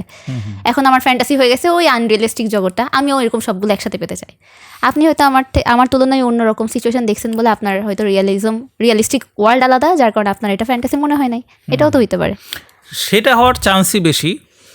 কিন্তু একই সাথে আমি এটাও বলতে চাচ্ছি যে যেহেতু তুমি ফ্যান্টাসির মধ্যে থাকার চেষ্টা করো, সেক্ষেত্রে তোমার আরও কিছু ডেটা থাকলে তোমার ফ্যান্টাসি হয়তো তোমাকে আরও আনন্দ দিত। তোমার এই যে পর্যাপ্ত ডেটার অভাব, এই ডেটার অভাব তুমি কখনো ফিল করো নাই? ডেটার অভাব এখন এই বয়সে যতটুকু ডেটা পাওয়া সম্ভব হয়েছে আমার দ্বারা, আমি সেটা কালেক্ট করে এখন এর থেকে আর বেশি ডেটা পাওয়ার জন্য আমি কী করতে পারি? আরও হয়তো আরও সময় যাইতে হবে, আরও বছর পার করতে হবে, তারপর না হয়। বাট আপনি যে কথাটা বলছেন সেটার কারণে আমি একটা নিউ হোপ পাইছি, নিউ পজিটিভ এনার্জি পাইছি যে এটা তো অহরহ ঘটে, এটা চাইলে তুমি অ্যাচিভ করতে পারবা, চাইলেই আমি পেতে পারি। হয়তো বা আমার যেরকম চিন্তাভাবনা আছে যে মনে হয় এটা আমিও পাবো না কখনো, আমার এটা মনে হচ্ছে বহুদিন ধরে। আপনার কথা শুনে মনে হলো যে এটা যদি অ্যাভেলেবল হয়ে থাকে তাহলে মনে হয় ওই যে অ্যাভেলেবিলিটি, ওই যে 10টা ঢিল মারলে হয়তো আমার মাথায়ও পড়তে পারে, আমি হয়তো পেতে পারি এরকম লাইফ। থ্যাঙ্কস। ওকে, তো এইবার আসা যাক যে আলটিমেটলি যাদের এই যে এই ধরনের করা হয়, মানে কি বলে, নেগেটিভ ইমোশনের সংখ্যা তুলনামূলক বেশি থাকে। আলটিমেটলি বেশিরভাগ মানুষই নেগেটিভ ইমোশনের সংখ্যা বেশিই থাকবে, কারণ হলো যে আমরা তথাকথিত যে সুখ সেটা আসলে সাময়িক বলেই এইটার পেছনে আসলে আমরা ছুটি বেশি। যদি এইটাই রেগুলার ঘটনা হতো তাহলে তো সেটা আসলে আমাদের কাছে তেমন ভ্যালু বহন করতো না। অনেক সাধনার পর অ্যাচিভ করা হয় বলেই হয়তো সেটার মূল্য বেশি। কিন্তু যদি আমি শুরুর দিকে বাবা মার বিষয় যেটা বলতেছিলাম, মানে যদি আমি আমাদের বাবা মার দিকে তাকাই, আমাদের এই বাবা মার অতি আদর কি আসলে আমাদের এই ভেতরের যে স্বনির্ভর হওয়ার যে তাড়না বা সম্ভাবনা, সেইটা কি আসলে আমাদের নষ্ট করে কিনা? যেমন আমি নিজে যখন ফিল করি যে আমার আম্মু এবং বড়াপা আমাকে জীবনের একটা লম্বা সময় পর্যন্ত তেমন কিছুই করতে দেয় নাই, তারপর হঠাৎ করে আবিষ্কার হয়ে গেল আমার বয়স অনেক বাইরে গেছে। তো এইটা তো আসলে আমার যে সারভাইভিং স্কিল খুবই বাজে, এবং বেশিরভাগ হিউম্যান স্কিলই আমার মধ্যে গড়ে ওঠে নাই। সেটার পেছনে তো আমার আম্মু এবং বড়াপার একটা বড় রকম দায় আছে, তাদের অতি স্নেহের। তো আমার মনে হয় যে এইরকম কেস মনে হয় আমি একা না, এরকম বোধহয় আরও অনেকেই আছে। সো তোমার যে এই যে নেগেটিভ চাষাবাদের যে negative emotion, consciously negative emotion চাষাবাদের যে প্রবণতা, এটার পেছনে কি তোমার মনে হয় যে বাবা মার অতি আদর একটা বড় এখানে রোল প্লে করছে? না, প্রথমত আপনি যেটা বলছেন যে হচ্ছে কি আপনি আপনার ওই যে সার্ভাইভিং স্কিলে আপনি অনেক মানে প্যারা খাইছেন, পরে ডাউটে পড়ছেন যে আপনার মধ্যে আসলে কোনো স্কিলই গড়ে ওঠে নাই। মানে এটা তো আপনার ধরেন আপনার সার্ভাইভিং স্কিল গড়ে তোলা শুরু করছেন আন্টি আর হচ্ছে আপা, ধরেন আপনার 15 বছর বয়সে। হ্যাঁ, 17 বছর বয়সে গিয়ে তো আপনার এটা মনে হইতে পারে যে আমি 14 বছর বয়সে ভালো মতো সার্ভাইভ করতে পারতাম না, এটা আপনার মনে হতো না? কোনটা? এই যে সার্ভাইভিং স্কিল নিয়ে। না, যেমন ধরো বেসিক লাইফ স্কিল, যেরকম যেমন ধরো যে আমি রান্না করতে পারি না, আমি একা বাসায় থাকতে পারি না, এই সব স্কিল তৈরির জন্য তো আসলে ছোটোবেলা থেকে একটু দায়িত্ব করতে হয়। সেটা তো কখনো করে নাই, কখনো আমার উপরে দেয় নাই, এবং দিলে যে আমি করতাম না তাও না। সো যদি করা হইতো, মানে ওইটা থাকতো হয়তো বা, মানে একই সাথে আমি তাদের প্রতি কৃতজ্ঞ, কারণ আমার আসলে গতানুগতিক লাইফ কখনোই লিড করা পছন্দ ছিল না। তো আমার যদি সব রকম লাইফ স্কিল থাকতো তাহলে হয়তো আমি একটা গতানুগতিক লাইফ লিড করতাম। এখন যে আমি অল্প কিছু এরিয়ার মধ্যে সারাক্ষণ ডুবে থাকতে পারি, এটার জন্য অবশ্য আমি তাদের কাছে কৃতজ্ঞ। কিন্তু আমি তো এটাতে খুশি, তুমি তো খুশি না, তুমি তো সব দিকে একটু একটু করে অবদান রাখতে চাও। আচ্ছা, এখন আমার কেসে আসলে আমার এই যে আমার ধারণা হচ্ছে, আমার যে এরকম হতাশা বা নেগেটিভ ইম্প্যাক্ট কিংবা বেশি ইমোশনাল তার টানাপোড়েনটা মেবি আমার বাবা মা থেকে আসছে। কারণ আমার বাবা মা সব কিছুতে একটু ভয়ে থাকে মানুষ, মানে এই পা দিলে এই পাশের জন কী বলবো, ওই পা দিলে ওই পাশের জন কী বলবো, এটা নিয়ে বেশি ভাবা মানুষ। উচ্চবাচ্য করে না কারোর কাছে, যদিও ন্যায্য কথা বলার যদি জায়গা থেকেও থাকে তাও উচ্চবাচ্য করে না। মানুষের গায়ে মানুষ যদি একটু কষ্ট পায় এই ভেবে হচ্ছে তারা বলে না। তো এরকম ইমোশনাল টানাপোড়েনে আমি সবসময় বাবা মাকে ছোটো থেকে দেখছি, আমাদেরকেও তাই শিখাইছে, বেশি কিছু বলো না, এই হবে ওই হবে এইসব বলছে। তো হয়তো বা আমার মধ্যে ইমোশনাল টানাপোড়েনটা এভাবে করে গড়ে উঠছে, এটার জন্য হচ্ছে আমার বাবা মা থেকে পাইছি আমি। আর এই হতাশার ব্যাপারগুলো এটা আসলে কীভাবে যেন চলে আসছে, এটা আমার বাবা মার মধ্যে আমি কখনো দেখি নাই। তারা কিছু পারি না তো কিছু পেরে যাবো এরকম টাইপের একটা মেন্টালিটি রাখে, কিন্তু তারপরেও আমি কেন যেন এটা এটা কোনোভাবে সামহাও আমি এখান থেকে স্লিপ করে গেছি। আর স্বনির্ভরের ব্যাপারটা লাইফ স্কিল আমাকে খুব ভালো মতো শেখানো হয়েছে, যার অবদান আমি এখন খুব ভালো মতো বেঁচে আছি। এখনও না, আমি হল লাইফেও ভালো মতো সার্ভাইভ করেছি, যেখানে হল লাইফে মানুষজন কান্নাকাটি করছে অনেক, আমি আমার আশেপাশে অনেককে দেখছি, বাট আমি তখন ভালো সার্ভাইভ করে গেছি, কোনো কাজে আমার কোনো সমস্যা হয় নাই। সো এই কারণে আমি মনে হয় তোমার কেসটাকে একটু অতিরঞ্জিত করতেছি, কারণ আমি দেখলাম যে তুমি ক্রিকেট খেলা তেমন একটা বুঝো না, অথচ তুমি তোমার কলিগদের সাথে শের বাংলা স্টেডিয়ামে ক্রিকেট দেখতে গেলা, তারপর যখন বেসিক রুল জানি, হ্যাঁ, তারপর তোমার কি বলে অফিসে যখন দেখি যে প্রোগ্রাম হয়, সেখানেও তোমার অ্যাক্টিভ পার্টিসিপেশন লক্ষ্য করা যায়, বা মেলাতেও দেখা যায় যে তুমি যথেষ্ট অ্যাক্টিভলি থাকো। তাহলে ওইটা কি তোমার মানে ওইটা কি তোমার ন্যাচারাল, নাকি ওইটা হচ্ছে তোমার আরোপিত, মানে ভেতর থেকে তৈরি করে তারপর আসতে হয়? কীরকম যেন মানে এই মেঘ এই বৃষ্টি এরকম মনে হয়, এবং সবই ন্যাচারাল। মানে এই মনে হয় যে আমি মানে আমার ভালো লাগে এই যে জনসমাগম, মানুষের সাথে মেলামেশা, এগুলো, বা হচ্ছে মানুষ আশেপাশে থাকলে ভালোই লাগে আমার। কিন্তু যখন একটু মানুষ থাকে না, তখন হঠাৎ করে নস্টালজিয়া পেয়ে বসে, এটা পেয়ে বসে, অথবা কোথাও আমি পারফর্ম করার পর অটো ক্রিটিসিজম নিজের মধ্যে চলে আসে, আমি তো এটা ভালো করি না, সম্ভবত এই পডকাস্টের সময় আমার মাথায় এটা ঘুরবে, আমি মনে হয় ঠিক মতো অ্যান্সার দিই নাই, এটা নিয়ে আমি আগামী 2 দিন একটু মাথার মধ্যে জ্ঞান যাওয়ার মতো থাকবো, আমি মনে হয় দিই না, এটা সারাক্ষণ আমাকে প্যারা দেয়, আমি জানি না কেন। তো এগুলো আমার মধ্যে থাকে, যখন এগুলো থাকে তখন আমার মুডটা অফ হয়ে যায়। আবার যখন ওই যে জনসমাগম হবে, মানুষজন আসবে, তখন আবার মুড আপলিফ্ট হয়ে যায়। এগুলো সবই ন্যাচারাল, জাস্ট মেঘ আর হচ্ছে যে রোদ এরকম। হ্যাঁ, কিন্তু যদি আমরা ধরি যে সব কিছু নিয়েই যদি এরকম র্যাঙ্কিং করা হয় যে এইটা ভালো হয় নাই, সেটা ভালো হয় নাই, তাহলে তো সাফোকেটিং লাগার কথা। কোনটা আসলে আমার জন্য গুরুত্বপূর্ণ আর কোনটা আসলে অতটা গুরুত্বপূর্ণ না, এইটাও তো মনে হয় একই সাথে বিবেচনায় রাখা দরকার। যদি যেমন আমি সবসময় মানুষকে বলি যে কেউ যদি বলে যে আমি সবাইকে সমান দৃষ্টিতে দেখি, তার মানে সে আসলে কাউকেই বিশেষ গুরুত্ব দিয়ে দেখে না। মানে যে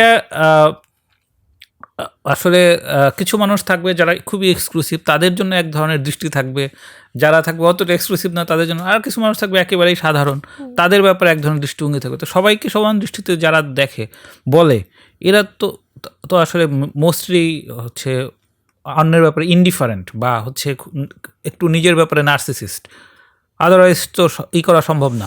তোমারে আমি যে দৃষ্টিতে দেখব, তোমার আর একটা ফ্রেন্ড যার সাথে আমার মাত্র 2 দিন ধরে কথা হয়েছে, তাকে কি সমান দৃষ্টিতে রাখা সম্ভব? তো ইভেন আমি তো আমার আম্মুর সাথে এটা নিয়ে প্রায় তর্ক করি যে ইভেন বাচ্চাদেরও সমান দৃষ্টিতে দেখা সম্ভব না। যার সাথে ইন্টারাকশন বেশি হয়, যার সাথে ওই ভালো হয়, কমিউনিকেশনটা একই রকম অ্যালাইন করে, তার সাথে ঘনিষ্ঠতা বিষয়ে, ফলে তার প্রতি ভালোবাসাও বিষয়। কিন্তু আমাদের বাবা মা এটা তো স্বীকার করে না, সব সন্তানকে নাকি সমানভাবে দেখে। আমার নিজের 2 মেয়ে, আমি তো সবসময় স্বীকার করি যে আমি আসলে 2 বাচ্চাকে সমানভাবে দেখি না, আমি 19কে 23-এর চেয়ে বেশি পছন্দ করি, এটা সবাই জানে, এটা তো অস্বীকার করার কিছু নাই। তো এই জন্য বললাম যে যেটা কি বলে এই সবাইকে সমান দৃষ্টিতে দেখার যে ব্যাপারটা, ওইটাও তো সেক্ষেত্রে গুরুত্বপূর্ণ। যে আলাদা তুমি যখন বলতেছো যে তুমি এই মেঘ এই রোদ এবং সবটাতেই তুমি গুরুত্ব দেওয়ার চেষ্টা করো, তাহলে তুমি তোমার ওই প্রায়োরিটাইজেশনটাই বা করো কিভাবে? কোথায় গুরুত্ব দিলাম? এটার মানে কি এটাই সবটাকে গুরুত্ব দিচ্ছি আমি? ওই যে তুমি যখন তোমার প্রত্যেকটা জিনিস নিয়ে ক্রিটিসাইজ করার চেষ্টা করো, কিছু জিনিস তো just let it go type. এখন এইখানে আসি, এটা তো হচ্ছে প্রবলেম থেকে তো নিশ্চয়ই আমি 2 দিন পরে মুক্তি পেয়ে যাচ্ছি। এখন 2 দিন পরে মুক্তি কীভাবে পাচ্ছি? কিছু এরকম থাকে যেটা মাথার মধ্যে ঘুরে, যে আমি মনে হয় ভালো করি নাই, কিছু মানে এটা ঘটনাটা মাথার ভিতরে কিছুক্ষণ চলে থাকার পরে অটোমেটিক্যালি হচ্ছে কি বলবো, এটার একটা রিফ্লেক্স মেকানিজম আসে, সেটা হচ্ছে কি দূর বাদ দিই, এটা ভেবে কি হবে, এটা কি আমি এত ভালো পারি, যতটুকু করছি অনেক বেশি, এটা বলে উড়াই দিতে পারি, এবং উড়েও যায়। কিছু জিনিস উড়াই দিতে পারি না, ওর মধ্যে হচ্ছে গান অন্যতম, এটাকে আমি কোনোভাবে উড়াইতে পারি না। এরকম অনেক জিনিসকে আমি উড়াই দিতে পারি, আমি তো এখানে কখনো কাজই করিনি, আমি কাজ করছি, এটাই অনেক বেশি, এভাবে করে উড়াই দিতে পারি। তো এভাবে করেই আর কি চলতেছে, মানে কাইন্ড অফ ধাক্কা খাচ্ছি, নিজেকে বুঝাচ্ছি, কোনোটাতে ফেল করতেছি না, সাকসেসফুলি হচ্ছে উড়াই দিচ্ছি, এভাবে করেই তো আমার মনে হয় সবার মনে হয় মেকানিজম তাই। এটা অনেকে প্রকাশ করে না, আমি জাস্ট প্রকাশ করি বলেই মনে হয় যে আমি অনেক নেগেটিভিটির চাষ করি, কিন্তু এমন না, সবার মনের মধ্যেই তাই। অনেকে কিছু জিনিস নিয়ে আসলে প্যারা খাই, আর অনেক কিছু জিনিসকে উড়াই দিতে পারে। আমার মনে হয় আমার মধ্যে এই মেকানিজমটা আছে সবার মতোই। ওকে, তো তোমাকে এতক্ষণ আমি যেভাবে পোট্রে করলাম, এবার তাহলে আমি তোমাকে কাউন্টার স্টাইলে পোট্রে করার চেষ্টা করি। তোমার লাইফের যদি আমি এখন পজিটিভ ইমোশনের জায়গা থেকে করতে বলি, তোমার লাইফের টপ 5টা পজিটিভ ইমোশনের ব্যাপারে আমাকে বলো। লাইফের টপ 5টা মানে যেগুলো আমার ভালো লাগে এরকম। হ্যাঁ, মানে তুমি শুরুতে তো তুমি নেগেটিভ ইমোশনের একটা লিস্ট দিচ্ছ যে এইগুলো তোমার কাছে নেগেটিভ ইমোশন। তো একইভাবে তুমি যখন পজিটিভ ইমোশনের ব্যাপারটা বলতেছো, সেই পজিটিভ ইমোশনেও তো অনেক রকম পজিটিভ ইমোশন আসলে মানুষের আছে। সো তোমার টপ 5 পিক কি? আচ্ছা, সবার প্রথমে থাকবে হচ্ছে কি মানুষের অ্যাফেকশন, আমার প্রতি মানুষের অ্যাফেকশন। এটা এটা একদম যে ভিজিবল হইতে হবে এমন না, মানে আমি বুঝতে পারতেছি এতটুকু হলে হবে, অনেক হয়তো বুঝতে পারে না, বাট আমি অ্যাফেকশন মানে তো কি বোঝাচ্ছে? স্নেহ, তাই তো? স্নেহ, স্নেহশীলতা, সহমর্মিতা, এগুলোই তো নাকি? স্নেহর মধ্যে হ্যাঁ সব কিছুই ইনক্লুডেড, একটু একটু করে ইনক্লুডেড, লাভ, এই সহমর্মিতা, হ্যাঁ সব কিছু ইনক্লুডেড। ওকে, ঠিক আছে। অ্যাফেকশন, মানুষের আমার প্রতি অ্যাফেকশন, আমার প্রতি কনসিডারেশন, মানে সে আমার প্রতি অ্যাফেকশনেট হয়ে কনসিডার করতেছে, সে বুঝতে পারতেছে, সে আমার চেহারা রিড করতে পারতেছে, বুঝতেছে, এবং সেটার জন্য অ্যাফেকশন দেখাচ্ছে, এরকম আর কি ব্যাপারটা সব কিছু আচ্ছা, ইনক্লুডেড। কনসিডারেটটাকে আমি বরং এইভাবে দেখি যে তোমার জন্য স্পেস রাখা, মানে যে তোমাকে স্পেস দেয়, বলতে পারেন। ওকে, হ্যাঁ। এটা তারপর হচ্ছে কিছুক্ষণ নিজে নিজে হচ্ছে কি সময় কাটানো, নিজে সময় কাটানো উইথ এই যে মুভি, গান শোনা বা গাছপালা নিয়ে বসা। এইটাকে লোকজন যে মি টাইম বলে, মি টাইম বলে, বা গাছপালা নিয়ে বসা বা রান্না করা, এগুলো, এটা হচ্ছে তুমি রান্না করতে পারো নাকি? হ্যাঁ, আচ্ছা, পারি মোটামুটি, এত উপাদেয় হবে কিনা জানি না, যাই হোক। এটা হচ্ছে second. Third one cultural activity, বা হচ্ছে আমি যেহেতু যে রিলিজন থেকে বিলং করি সেইখানে তো 12 মাসে 13 পার্বণ। এই কালচারাল অ্যাক্টিভিটিগুলার সময়ে এরকম বাড়িতে বাড়িতে যেসব উৎসব হয়, আমেজগুলো হয়, তারপর সবার মধ্যে যে কথাবার্তাগুলো হয়, এগুলোর মধ্যে হচ্ছে আমি ধরেন কথাও বলতেছি না, কিন্তু হচ্ছে আমি জাস্ট শুনতেছি, এই শোনাটাও আমার কাছে ভালো লাগে। এটা আমার মধ্যে অনেক একটা ভালো একটা মেমোরি হয়ে বসে থাকে। যখন আমার মন খারাপ থাকে এই মেমোরিগুলো মনে করে হচ্ছে মনকে ভালো রাখতে পারি, এরকম মনে হয়। দেন কালচারাল এন্ডোর্সমেন্ট। ওকে, তারপর হচ্ছে এই যে কোনো কিছু পারলে, ধরেন এরকম হয়েছে 4th ইয়ারে উঠে হচ্ছে যে একটা মাইক্রো প্রসেসরের একটা কোর্সে আমার কোডিং, মানে আমাদের হচ্ছে 20 মিনিটের একটা ইয়ে দিয়েছিল, একটা কী বলবো, একটা অ্যাসেসমেন্ট ছিল। ওই 20 মিনিট আমরা হচ্ছে ওই সেকশনে 3 জন মেয়ে ছিলাম, আর বাকিরা সব ছেলেরা নর্মালি হচ্ছে যে, মানে যাই হোক, এটা আসলে স্বীকার করতে কোনো বাধা নেই, কেন যেন ওইসব কোডিং একটু ভালোই পারে, বা আগে থেকে প্র্যাকটিস করছে, যায় না কী করছে, তো যাই হোক কোডিংটা দেওয়া হয়েছিল। তো 20 মিনিট শেষ হয়ে গেছে, একটা মেয়েও দেখাতে পারে নাই, আমি একদম 20তম মিনিটে গিয়ে ওই কোডিংটা কমপ্লিট করে দেখাচ্ছি, এবং আমারটা ঠিকমতো রান হয়েছিল। ছেলেদের মধ্যে সবাই যে পারছে এমন না, কিছু ছেলে পারছিল, এটা ঠিক। তো মেয়েদের মধ্যে আমি ছিলাম, তো এটা আমার কাছে একটা পজিটিভ এনার্জি ছিল। তো কিছু একটা করতে পারা, এবং সেটা হচ্ছে যে ইউনিক ওয়েতে করতে পারা, যেমন বাকি 2টা মেয়ে পারেনি, আমি পারছি। আমার কম্পিটিশন মেয়েদের সাথে আপাতত তখন আর কি ছিল। তো হচ্ছে এটা করতে পারার কারণে আমি বাসায় এসে তাড়াতাড়ি করে হচ্ছে ল্যাপটপে কোডটা লিখে রাখছিলাম, কেননা আমি এটা পারছি, এটা আমার মনে রাখতে হবে, এটা আমাকে ইয়ে করে রাখতে হবে। তো এই আর কি। তো হচ্ছে এই যে কোনো কিছু পারার কারণে যে এনার্জিটা পাই, ওটা আমি মনে রাখার চেষ্টা করি। সো তোমার এই পজিটিভ ইমোশনগুলোকে অ্যানালাইজ করে কেউ যদি তোমাকে প্রচণ্ড সেলফ অবসেসড একজন মানুষ বলে, তুমি কি সেটা ডিনাই করবা? সেলফ অবসেসডের সংজ্ঞা কি তার উপর ডিপেন্ড করে, আসলে এক একজনের কাছে এক এক রকম সংজ্ঞা। আপনার কাছে কেমন সংজ্ঞা, এটা বলেন। আমি তো আমার সংজ্ঞার কথা বলতেছি না, মানে সেলফ অবসেসডের চ্যাটজিপিটিকে তুমি যদি জিজ্ঞেস করো সেলফ অবসেসড কি দিবে, সে সংজ্ঞাটা কি দিবে? তুমি বের করে দেখো চ্যাটজিপিটি কি দেয়, বের করো যে চ্যাটজিপিটি সেলফ অবসেসডের কি সংজ্ঞা দেয়। আচ্ছা, সেলফ অবসেসড, হ্যাঁ। সো প্রিয়াচার্য সেলফ অবসেসডের সংজ্ঞা চ্যাটজিপিটি খুঁজতেছে। বাবুল রশিওর হিস্ট্রিতে প্রথমবারের মতো কেউ ফোন থেকে চ্যাটজিপিটি ব্যবহার করতেছে অন শোতে। এটা আমাদের মানে আগামীর জীবনযাপন আসলে কীরকম হবে সেটার একটা ইন্ডিকেশন, যে মানুষ চ্যাটজিপিটির উপরে কত ডিপেন্ডেন্ট হয়ে যাবে। হ্যাঁ, বলো, দেখাও। এই যে মূর্তিমান একজন ডিকশনারি থাকতে, সে আমাকে চ্যাটজিপিটি যদি হেল্প নিতে বলে। হ্যাঁ, বলো চ্যাটজিপিটি আসলে, মানে আমি সেলফ অবসেসডের ডেফিনেশন বলতেছি না এই কারণে, যে কারণ এইটার অলরেডি একটা একাডেমিক সংজ্ঞা আছে, আমি নিজের সংজ্ঞা দিয়ে বলে এত কিছু হবে না।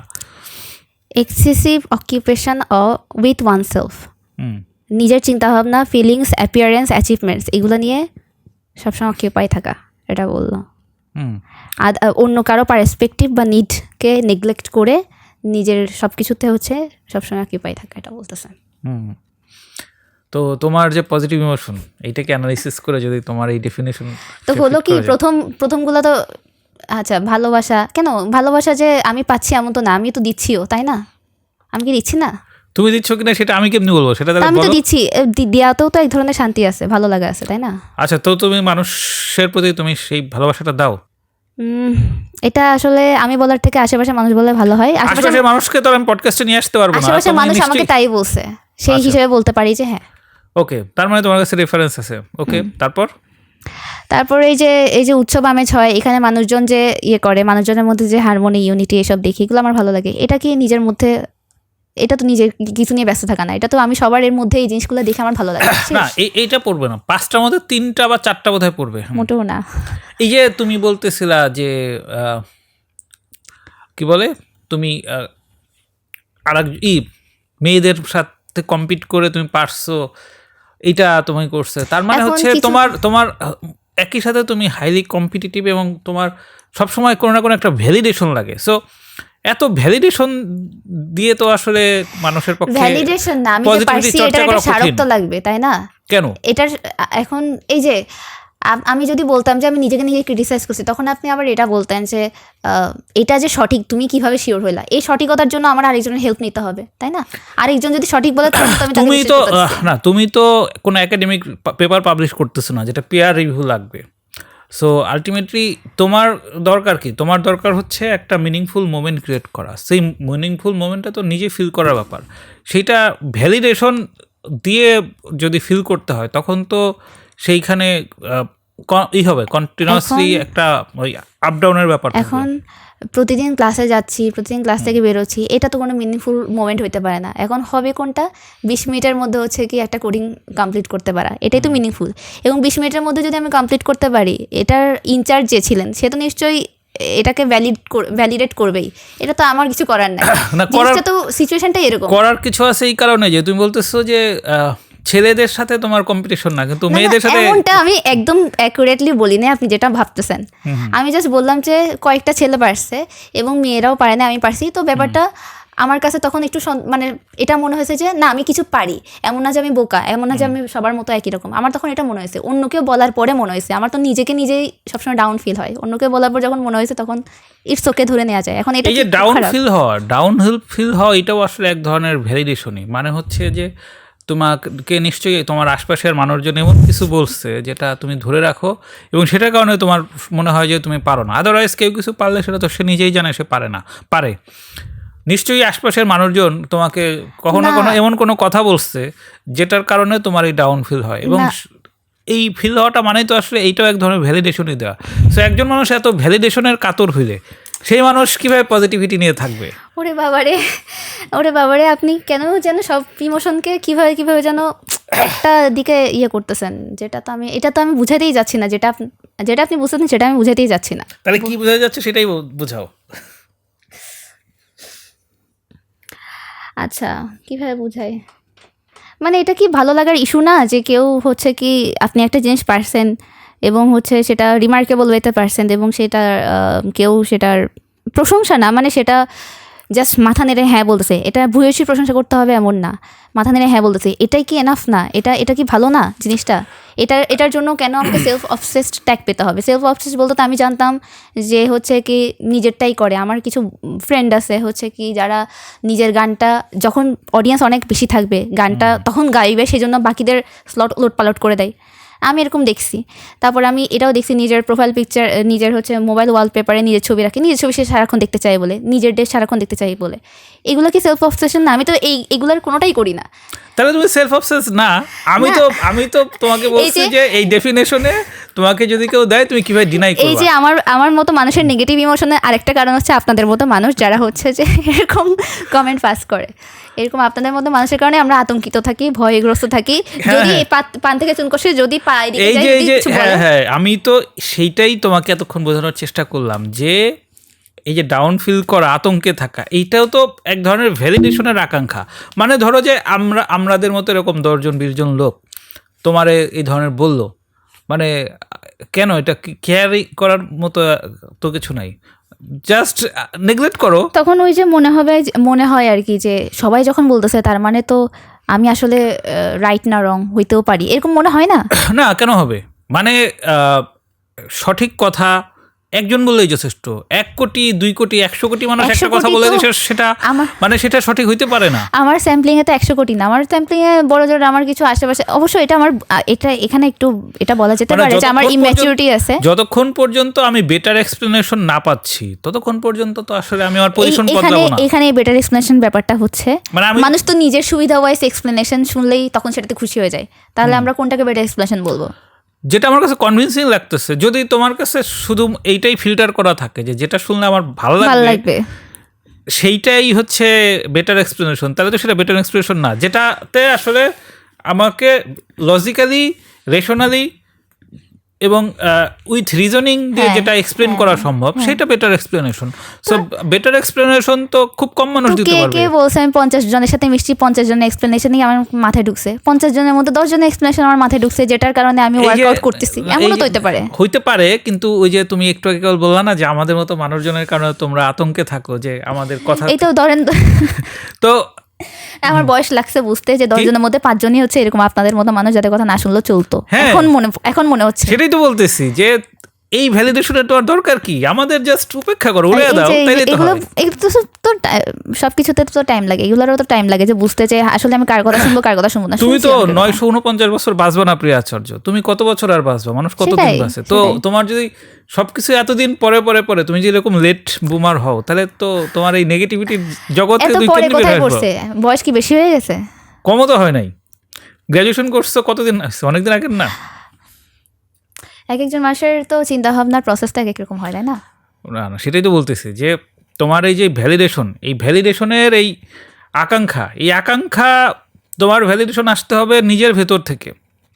ইটস ট্রু যে রিকগনিশনও এক ধরনের ভ্যালিডেশন। মানে কেউ যদি আমাকে এসে বলে যে আপনার অমুক বইটা পড়ে আমার খুব ভালো লাগছে, হয়তো আর একটু বেশি উৎসাহ পাওয়া যায়।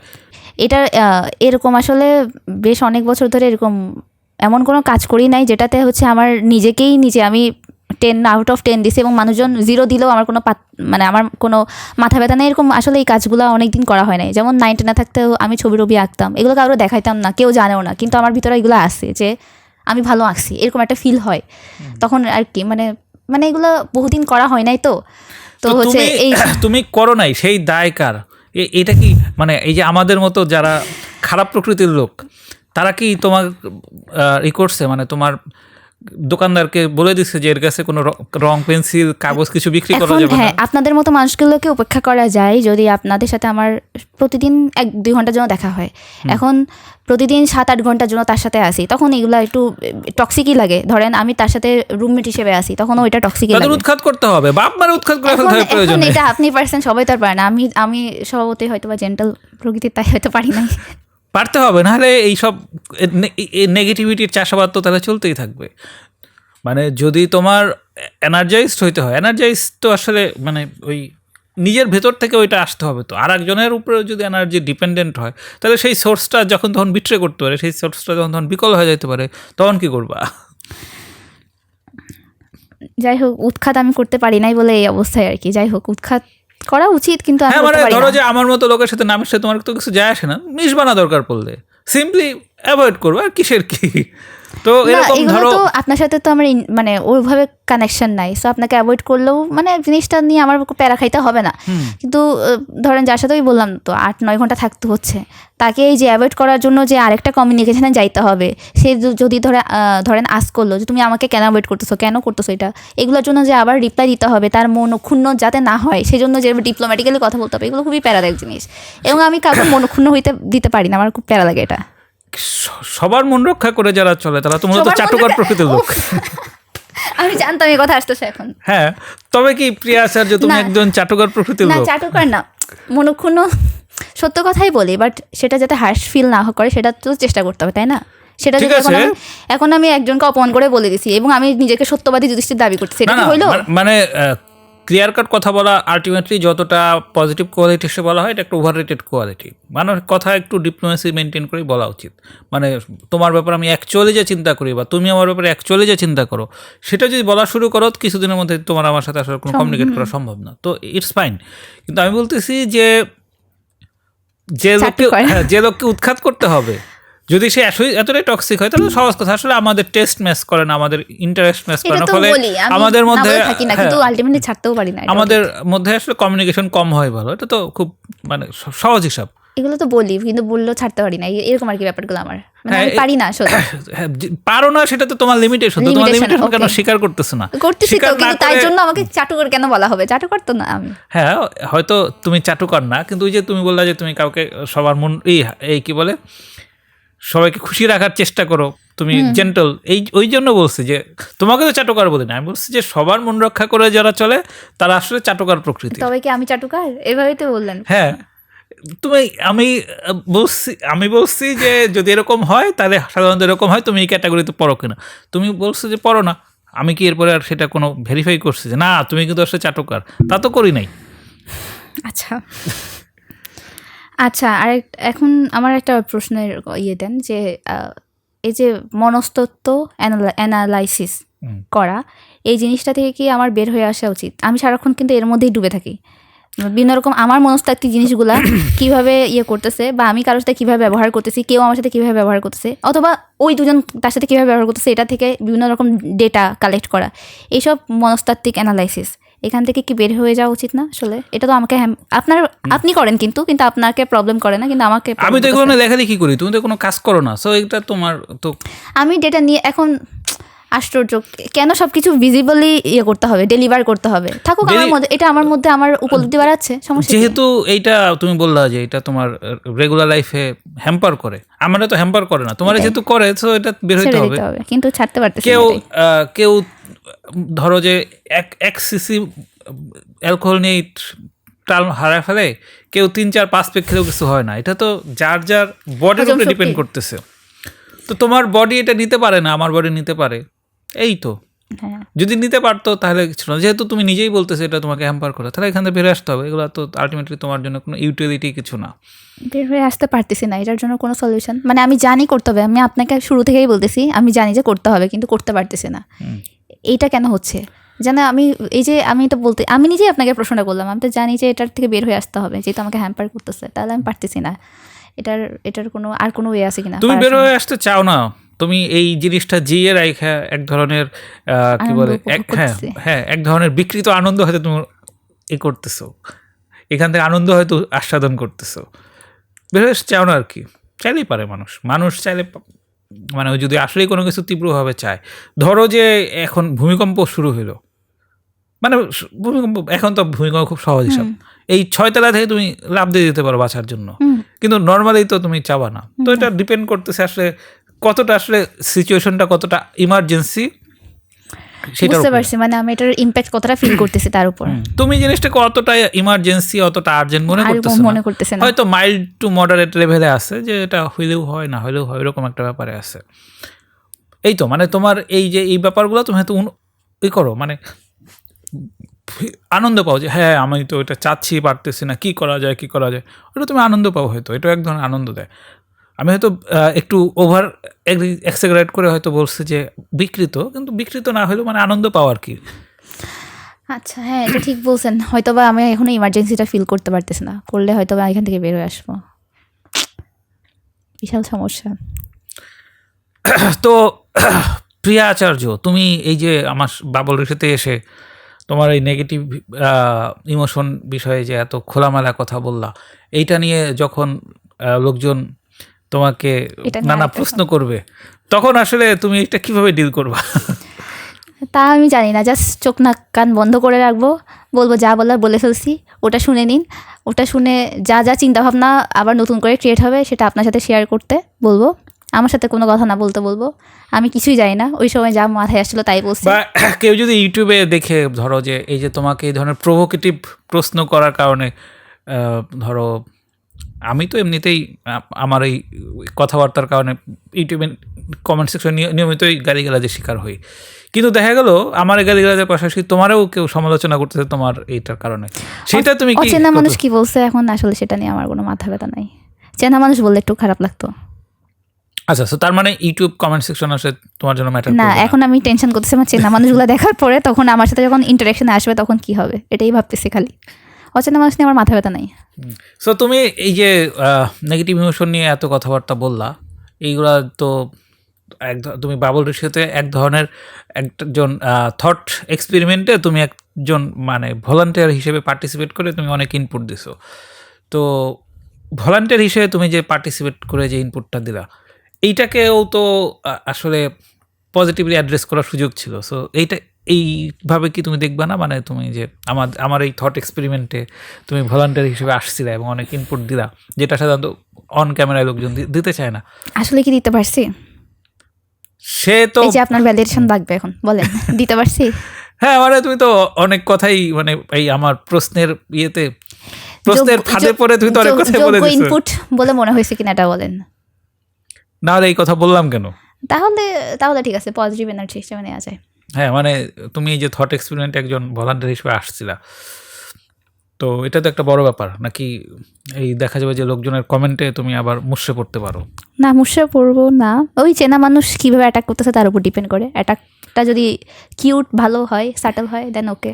অ্যাটাকটা যদি আমাকে জাজমেন্টাল, তোমার লাইফে তো মানে তোমার পোর্টফোলিও যদি দেখি, তোমার লাইফ তো যথেষ্ট না, মানে তোমার লাইফ তো মানে হাই প্রোফাইলের জায়গা থেকে দেখলে তোমার প্রোফাইল যথেষ্ট সমৃদ্ধ, তোমার মোটামুটি অ্যাচিভমেন্টও আছে, তাও তোমার নিজেকে নিয়ে যে এত ইনসিকিউরিটি, এইটার কারণটা কি? মানে যে কোনো নেগেটিভ ইমোশনের মূল জিনিস তো আসলে ইনসিকিউরিটি। সো তোমার মতো মানুষ আসলে নিজেকে নিয়ে এত ইনসিকিউর কেন? ইনসিকিউর আসলে এটা আসলে ইনসিকিউরিটি তো আমার বুয়েটের আগ পর্যন্ত ছিল না।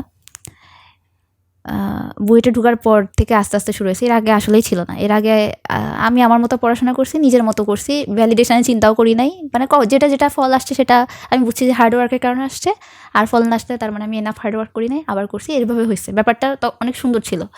বুয়েটে আসার পর হঠাৎ করে আসলে ওই আসছিলাম তো চিটাগং থেকে, তো হচ্ছে কেন যেন ঢাকার মানুষজনকে এরকম মাল্টিটাস্কার মনে হইলো, আমি ওর মধ্যে ঢুকতে পারতেছি না এরকম মনে হইলো। মানে হঠাৎ করে ফিল হইলো যে ম্যাচ করতেছি না, এরকম বিভিন্ন জিনিস নিজে থেকে ইনপুট নিতে নিতে নিজের মধ্যে কীভাবে যেন এটা হয়ে গেল। তারপর হচ্ছে বিভিন্ন রকম অ্যাসেসমেন্টে হয়তো বা ছেলেদের সমকক্ষ ছেলেদের না মানে ক্লাসমেটদের সমকক্ষ হতে না পারা, বা সমকক্ষ না হইলেও একটা নির্দিষ্ট রেঞ্জ পর্যন্ত হয়তো বা না করতে পারে। আর যদি ধরেন এমনও অনেকে আছে যারা হচ্ছে ঠিক ক্লাসে ঠিকঠাক হয়তো নাম্বার পায় না, কিন্তু অ্যাকচুয়ালি তাদের বেসিক অনেক স্ট্রং, এটাও যদি হয়তো তাও আমি মানতে পারতাম। আমার মনে হচ্ছে আমি কোনোটাই পারতেছি না, আমার কেন যেন নিজের মধ্যে অসন্তোষ কাজ করা শুরু করছে, মনে রাখতে পারতেছি না, মেমোরি কাজ করতেছে না ঠিক মতো, এরকম ছোটোখাটো জিনিস একটুখানি ঢুকলেই ভয় ঢুকা শুরু করে এবং নিজের প্রতি অসন্তোষ কাজ করে।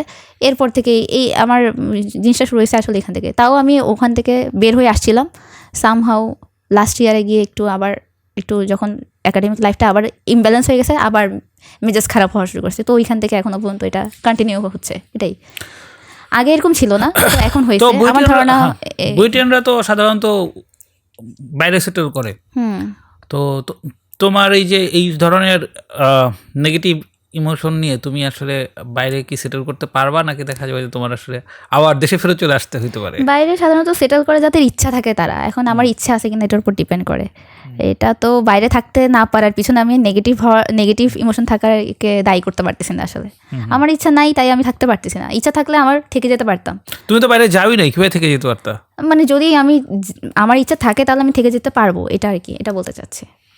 আচ্ছা, কিন্তু তোমার তো নিজের উইল পাওয়ার কি যথেষ্ট আছে যে কোনো ব্যাপারে? আচ্ছা, যে কোনো ব্যাপারে সব ব্যাপারে যে থাকে এমন না, যে ব্যাপারে থাকে সেই ব্যাপারটা আমি খুব ভালো মতো উতরে যাই, এটা বলতে পারবো। তোমার কিছু উইল পাওয়ারের এক্সাম্পল দাও।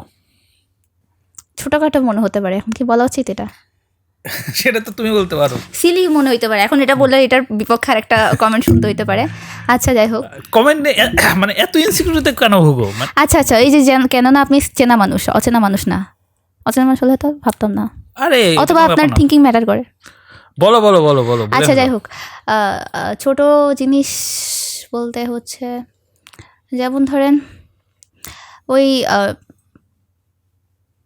মানে হচ্ছে যেমন ধরেন ট্যুর নিয়ে আমি জানি যে আমার বাসা থেকে হচ্ছে বিভিন্ন জায়গায় ট্যুর দেওয়াটা খুব একটা অ্যালাউ, মানে আমাকে কখনো একাই বাইরে যেতে দেয় না, ট্যুর দেওয়া তো পরের ব্যাপার। তো বুয়েট টিকার পরপর হচ্ছে বুয়েটিয়ানগুলো মিলে একটা কাপ্তায় একটা ট্যুর দেওয়ার প্ল্যান করছে, একদিনের ট্যুর। তো এটা বাসায় বলা হয়েছে, বাসায় আমি একটু ভয়ে বলছি, যেহেতু আমাকে কখনো একাই বের হতে দেয় নাই, কোথায় ট্যুরে নিয়ে যেতে দেবে, তাও আবার কোনো টিচার নাই, খালি নতুন চিনতেছে এরকম ছেলেপিলের সাথে। তো হচ্ছে মানবে না। কিন্তু এবার হয়েছে আমার মানে ভয়ঙ্কর উইল পাওয়ার কাজ করছে, মানে যে আমি যাবই, মানে আমি যদি ভাবি যে কোথাও যাবই, এটা আমি বাই হুক অর ক্রুক যে রাজি করাবো, এটা আমি সেইবার টের পাইছিলাম। এটার জন্য আমি 2 দিন ফাইট করে শেষ সময় রাজি করাই ফেলছিলাম। এটা একটা। আরেকটা ছিল হচ্ছে কাপ্তাই তো আমার বাসার কাছেই, সো আপনার মনে হইতে পারে এখানে যেতে দিতেই পারে, আমার বাবার হয়তো বা এই আইডিয়া আছে। আরেকটা হচ্ছে কি সাজেক যে ওই যে খাগড়াছড়ির ইয়েতে রাঙামাটি ওই সাইডে, তো হচ্ছে কি তো সাজেক যাওয়ার কেসেও আমার বাবা হচ্ছে রাজি হয় নাই। তখন আমি ফার্স্ট ইয়ারে ছিলাম, না সেকেন্ড, হ্যাঁ ফার্স্ট ইয়ারে ছিলাম। ফার্স্ট ইয়ারে আরও রাজি না হওয়ারই কথা, ছোটো মানুষ। তো হচ্ছে কি তখন হচ্ছে 2 দিন টানা ফাইট করে ওটাও রাজি করাইছিলাম। তো এটা 2টা এক্সাম্পল বলা যেতে পারে। এরকম আরও ছোটোখাটো বিভিন্ন এক্সাম্পল বলা যেতে পারে যে আমি যদি ভাবি যে এটা করবো, এটা মানে করবোই আমি, এখন এটা পরে আসতেছে, তো রাজি করাই ফেলি আর কি। প্রত্যেক ইয়েতে বছর শেষের দিকে দেখা যাচ্ছে ফেসবুকে হচ্ছে নিউ ইয়ার রেজলিউশন কি করে। তো 2025 তো অলমোস্ট শেষ। আজকে আমরা যখন ওপেন ম্যানিফেস্টেশন আমি পছন্দ করি না। আমরা করছি কি বলে এই শোতে বসছি, আজকে হচ্ছে 22 তারিখ। তো তুমি যেটা বললা যে ওপেন ম্যানিফেস্টেশন পছন্দ করো না, আমি আসলে তোমার রেজলিউশনকে সেটা জিজ্ঞেস করতাম না। আমি যেটা আসলে জিজ্ঞেস করতাম সেটা হচ্ছে যে তোমারও কি এরকম কোনো রেজলিউশন থাকে, নাকি তুমি আসলে কোনো রেজলিউশন না, জাস্ট যেটা মনে হয় এরকম চলতে থাকো, মানে রেজলিউশন কনসেপ্টটাই তুমি আসলে সাবস্ক্রাইব করো না? না, মানে বছরের শুরুতেই যে রেজুলেশন করে আগাইতে হবে এটাতে আমি যে আসলে খুব বিশ্বাসী এমন না। বছরের যে কোনো সময় তো রেজুলেশন নেওয়া যেতে পারে এবং যে কোনো সময় সেটা কার্যকর করা যেতে পারে। যেমন খুবই ছোট রেজুলেশন একটার কথা যদি বলে থাকি, এই বছরের হচ্ছে কি মে মাসের পর থেকে কেন যেন আমার মনে হয়েছে যে আমি নিজের প্রতি একটু যত্নশীল হবো। কখনোই যত্নশীল ছিলাম না, মানে স্কিন কেয়ার রিলেটেড যত্নগুলা। আমি এই যে এখন আমার বেশভূষা দেখেও ধারণা করা যেতে পারে, একটা পডকাস্টে আসছি বলে অনেকে আমাকে জিজ্ঞেস করে বলতেছিল যে সুন্দর করে কেন যাচ্ছ না। আমি এখানেও কোনোভাবে হন্তদন্ত হয়ে চলে আসছি। তো আমার সেলফ কেয়ার খুবই কম। তো ওই মে মাসের পর থেকে হচ্ছে আমি ভাবছি যে আমি সেলফ কেয়ার নেব এবং প্রতিদিন 10 পাতা করে বইয়ের পৃষ্ঠা পড়বো, মানে আবার চালু করব। এটা এই বছরের মাঝামাঝি জায়গা থেকে নিছি এবং মোটামুটি আমি সাকসেসফুলি এখন লিড করতেছি এই জায়গাটা। তো এমন না যে বছরের শুরুতেই রেজলিউশন নিতে হবে, যে কোনো মোমেন্টে হঠাৎ করে যদি মনে হয় যে এটার ইম্প্যাক্ট আমার কাছে অনেক বড়, আমি যে কোনো মুহূর্তে নিতেই পারি এবং সেটা ভালো মতো ইমপ্লিমেন্ট করতেও পারবো। আমার মনে হয় এটা যে কোনো মানুষের কাছে সত্য। এটা শুরুতেই ঘটা করে নিতে হবে এমন না।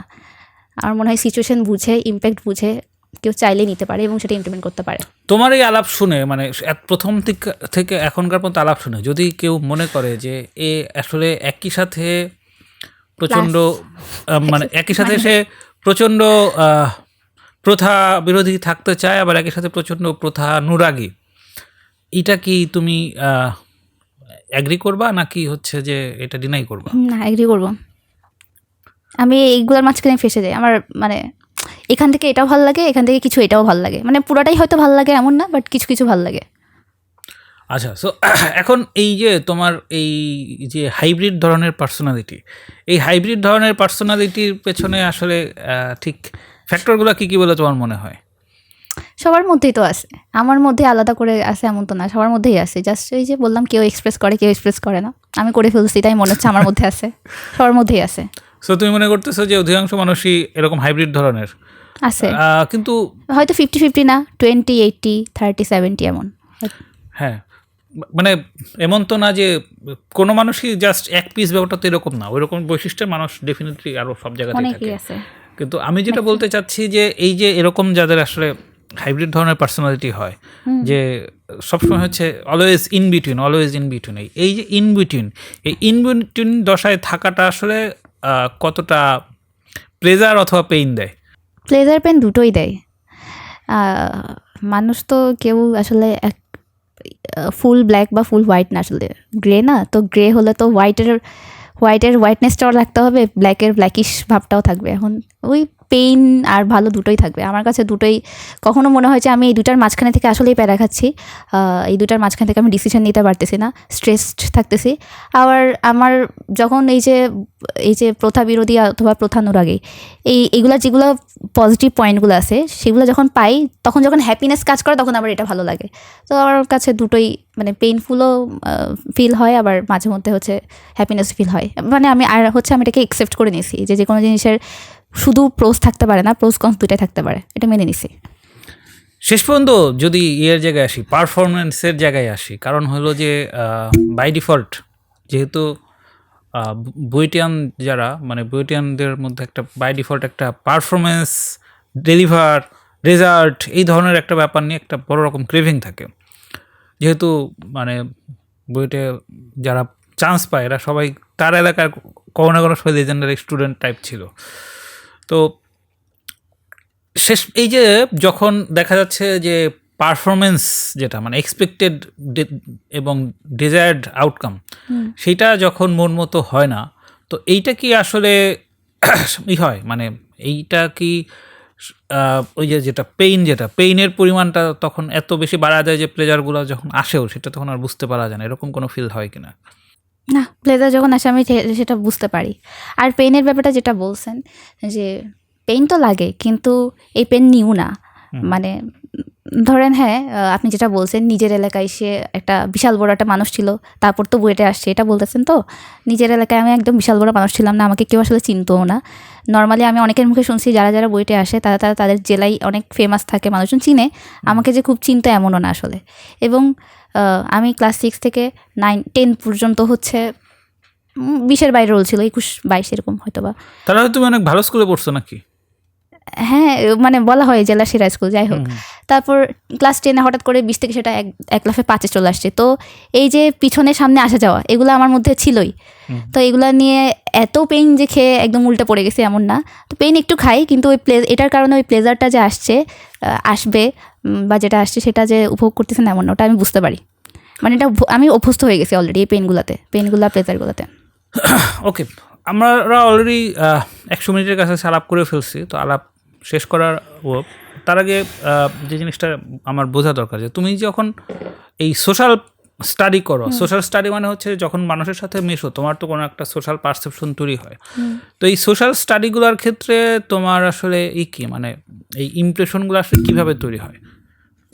মানে তুমি তো খুব বেশি মানুষের সাথে কি ইন্টারাক্ট করো নাকি হচ্ছে সোশ্যাল মিডিয়া থেকে নাও, মানে এই ইমপ্রেশনগুলো তুমি আসলে করো কীভাবে, নির্মাণ করো কীভাবে? মানুষের সাথে ইন্টারেক্ট করে।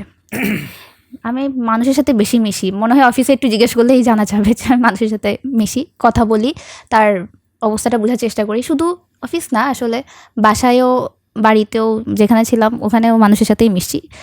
তো আসলে ফেসবুকে যেগুলা মানে যদি সোশ্যাল মিডিয়া ধরি, আমি আসলে অ্যাক্টিভ মোটামুটি ফেসবুকেই, আমার অন্য কোনো অ্যাকাউন্ট যে আছে অন্য কোনো জায়গায় এমন না। ওগুলো আসলে মানুষ আবেগের বসে অনেক কিছু লিখে, এইগুলা খুবই ইম্পালসিভ লেখা, মানে ইম্পালসিভ আর কি। এগুলো কোনো স্টেবল লেখা না আর কি, স্টেটের লেখা না। তো হচ্ছে আমার কাছে এগুলো বিলিভেবল না খুব একটা। আর এগুলা থেকে প্রাপ্ত মানে এগুলো থেকে ডেটা নেওয়ার আমার কাছে খুব একটা কিছু মনে হয় না, আনটিল কোনো কিছু আমাকে হাইলি টাচ করে। তো খুব যে বেশি ওখান থেকে নিয়ে এমন না। আমার সবসময় মনে হয় আবেগের বশবর্তী হয়ে হুদাই লিখে বলছে, এবং এদের কোনো প্যারা নাই। আমি লিখে বলছি, এটা সত্য মিথ্যা যাই হোক লিখে বলছি। তো এগুলো থেকে ডেটা নেওয়ার কিছু আছে বলে মনে হয় না। মেইনটা মনে হয় রিয়েল ওয়ার্ল্ডে মানুষের সাথে কথা বলে। ওকে, সো তাহলে এই যে তোমাকে যে সারা শোতে নেগেটিভ ইমোশনের চাষাবাদ বিষয়ক কথাবার্তা বললাম, কিন্তু আলটিমেটলি তো সিনারিওটা ওই রকম না। তুমি তো আসলে অতটা যে নেগেটিভিটি তাও না, এটা একটু ভালো হয়েছে ডিসকভার করছে। হ্যাঁ, এটা একটু অতিরঞ্জিত করে বলা হয়েছে, এটা ইয়ের জায়গা থেকে, মানে থট এক্সপেরিমেন্টের জায়গা থেকে। বাট আলটিমেটলি অ্যাজ এ মানুষ হিসেবে, তুমি যখন নিজের লাইফকে দেখো, তোমার এই লাইফটাকে শেষ পর্যন্ত তুমি আসলে কোন স্পেকট্রামে দেখো? মানে তুমি কি আসলে পজিটিভলি অ্যালাইনড, নাকি আসলে এই এতক্ষণ যে বললাম যে আসলে নেগেটিভিটির মধ্যেই বসবাস করো, অথবা বিষয়টা আসলে ঠিক পজিটিভ বা নেগেটিভিটির মধ্যে দিয়ে তোমার পুরো লাইফটাকে ব্যাখ্যা করা যায় না? তুমি কীভাবে দেখো? থার্ড ওয়ান, যেমন লাইফের একটা পর্যায় পর্যন্ত আমার ক্লাসমেট বা ফ্রেন্ডরা আমাকে ঠিকই মানে নিজেরাই আমার ডায়েরিতে লিখে করছে যে আমি পজিটিভ। তো এখন অনেকেই আমাকে আবার বলে, বুয়েটে যারা ফ্রেন্ড 2-1 আছে বা এখন আমার রুমমেট যারা আছে তাদের কেউ কেউ আমাকে বলেছে যে আমার মধ্যে অনেক নেগেটিভ ইমোশন কাজ করে। তো এই কথা যারা বলে তারা একটাবার আমি তাদেরকে রিকোয়েস্ট করবো যে একটাবার ভাবতে যে এই মেয়েটার পিছনে নেগেটিভতার পিছনে কারণটা কি। নিশ্চয়ই সে কোনো মোমেন্ট শিকার হয়েছে, ধাক্কা খাইছে, কিছু না কিছু তো হয়েছে, বা বারবার বুলিড হয়েছে, এমনও তো হইতে পারে। তো এটা কাইন্ড অফ ইম্পসিবল যে বারবার এত কিছু হওয়া সত্ত্বেও হচ্ছে পজিটিভিটি ধরে রাখাটা কাইন্ড অফ ইম্পসিবল। এটার কারণে আপনার ওই যে থার্ড প্রতিক্রিয়ার কারণে, নিউটন থার্ড প্রতিক্রিয়ার কারণে একটু হলেও চেঞ্জ হবে চিন্তাভাবনা। তো আমার চিন্তাভাবনা এই কারণে হয়তো বা এমন হয়তো বা না, আসলে এই কারণে হয়ে গেছে চেঞ্জ। তো তো আমি যে প্রথমে বলছিলাম নস্টালজিয়া, তো ওইটার কথা মনে করে আমি ওই পজিটিভিটিকে ব্যাক করতে চাচ্ছি। আপনি যে বললেন না এটা অনেক নেগেটিভ ইমোশন, এটা মনে করে মাঝে মধ্যে একটু নিরস হয়ে যায়, আহা সেই দিনগুলো যদি ফিরে পেতাম, এরকম একটু ফিল হয়। কিন্তু এটার কারণে পজিটিভ যেটা হয় সেটা হচ্ছে এইটা, যে হচ্ছে আমি তো আগে পজিটিভ ছিলাম, মানুষজন তো বলছিল, তার মানে হচ্ছে অ্যাকচুয়ালি আমার মধ্যে কিছু না দেখলে তো কেউ বলতো না, তাহলে এখন এটা আবার ব্যাক আনতে হবে, এটা আমার মনে হয়। তো ব্যাক আনার চেষ্টা করছি। তো এই আর কি, আমি যে একেবারে পুরাপুরি পজিটিভ পুরাপুরি নেগেটিভ এমন না, লাইফের একটা পর্যায় পর্যন্ত পজিটিভ ছিলাম। এখন জাগতিক সাফল্য নিয়ে তোমার দৃষ্টিভঙ্গি কি, এটাই তোমার কাছে আমার শেষ জিজ্ঞাসা। জাগতিক সাফল্য নিয়ে কি ভাবো? জাগতিক সাফল্য অল্প বিস্তর ম্যাটার করে। হাইলি ম্যাটেরিয়ালিস্টিক পার্সন আমি না, অল্প বিস্তর ম্যাটার অবশ্যই করে। না করলে হয়তো বা বইটাই আসতাম না, এরকম কিছু এমন না যে আমার খুব হাইলি প্যাশন আছে, আমি ট্রিপলি মানে ইলেকট্রিক্যাল অনেক বুঝি, এমন তো না ব্যাপারটা। অল্প বিস্তর ম্যাটার করে যে এটার পরে এটাতে যেতে হবে, এটা ভালো জায়গায় যেতে হবে, এই টাইপের জিনিসগুলো, এইগুলো হচ্ছে অল্প বিস্তর ইম্প্যাক্টফুল আর কি, এত হাইলি ইম্প্যাক্টফুল না। আমি মনে হয় আপনাকে স্পিরিচুয়ালিটি নিয়ে বেশ কয়েকটা প্রশ্ন করে ফেলছি আপনার ওই প্রশ্নের গ্রুপে। তো সেখান থেকে আপনি বুঝতে পারার কথা যে আমি একটু more of A spiritual person. আপনি যে বলছেন না ফ্যান্টাসির দুনিয়া, আমার যদি ফ্যান্টাসির দুনিয়া বা অবাস্তব দুনিয়া থেকে থাকে তাহলে হচ্ছে সম্ভবত ওই দুনিয়াটা, ওই স্পিরিচুয়ালিটির দুনিয়া। মাঝখানে আমি ভাবছিলাম আমি সন্ন্যাসী হয়ে যাবো, হিমালয়ে চলে যাবো, হেন তেন অনেক কিছু ভাবতাম। এখনও যে ভাবনা বাদ দিছি এমন না, ভাবনাটা মাঝে মধ্যেই কাজ করে। তো ওই ফ্যান্টাসি দুনিয়া বাস্তব দুনিয়া বললে যদি বলতে পারেন তাহলে এটা, কেননা এই প্রশ্ন আমি যারাই করি স্পিরিচুয়ালিটি, এটা আবার কি, এটা তো কিছুই না, এটা তো ফালতু একটা কথা, এটা আপনার অনেকেই বলে, এই জন্য এটা নিয়ে মানুষের সাথে বেশি চর্চা করি না। তো হ্যাঁ, একটুখানি ম্যাটার করে জাগতিক সাফল্য, কিন্তু স্পিরিচুয়ালিটি, মনের শান্তি, মনের সন্তোষ অনেক বেশি ম্যাটার করে। তো ঠিক আছে প্রিয়াচার্য, তোমার সাথে আলাপ 100 মিনিট পার হয়ে গেছে, তুমি পানি খাও, আলাপ শেষ করি। হ্যাঁ, আপনাকে অনেক থ্যাঙ্কস আমাকে এই পডকাস্টের মধ্যে দুই একটা হোপ দেওয়ার জন্য, যে হোপগুলো পরবর্তীতে নস্টালজিক ওয়েতে কাজ করবে, পরবর্তী কোনো পজিটিভ এনার্জি হিসেবে। হ্যাঁ, মানে আশা করতেছি যে পডকাস্ট শেষে তুমি বাসায় ফিরতেই সিএনজিতেই তোমার এই সমস্ত পজিটিভ হোপ হারায় যাবে। এবং আবার যখন তোমার সাথে আমার কখনো কোথাও আলাপ শুরু হবে, এই হয়তো না এই যে নস্টালজিয়ার মতো থেকে যাবে, এটা থেকে যাবে। আচ্ছা, একটা জিনিস তো থাকবে। আচ্ছা, থাকবে, না থাকবে সেটা তুমি পানি খাও, আলাপ শেষ করি। তো বাবুল রেশিওতে আমি সবসময় কোনো না কোনো নতুন জিনিস ট্রাই করি। তো প্রিয়াচার্যকে নিয়ে একটা থট এক্সপেরিমেন্ট করার প্ল্যান ছিল। এর আগে বহুদিন আগে থট এক্সপেরিমেন্ট করছিলাম আমার দত্তক ভাগ্নে ইয়েকে নিয়ে, ফায়াজ বিত্তকে নিয়ে।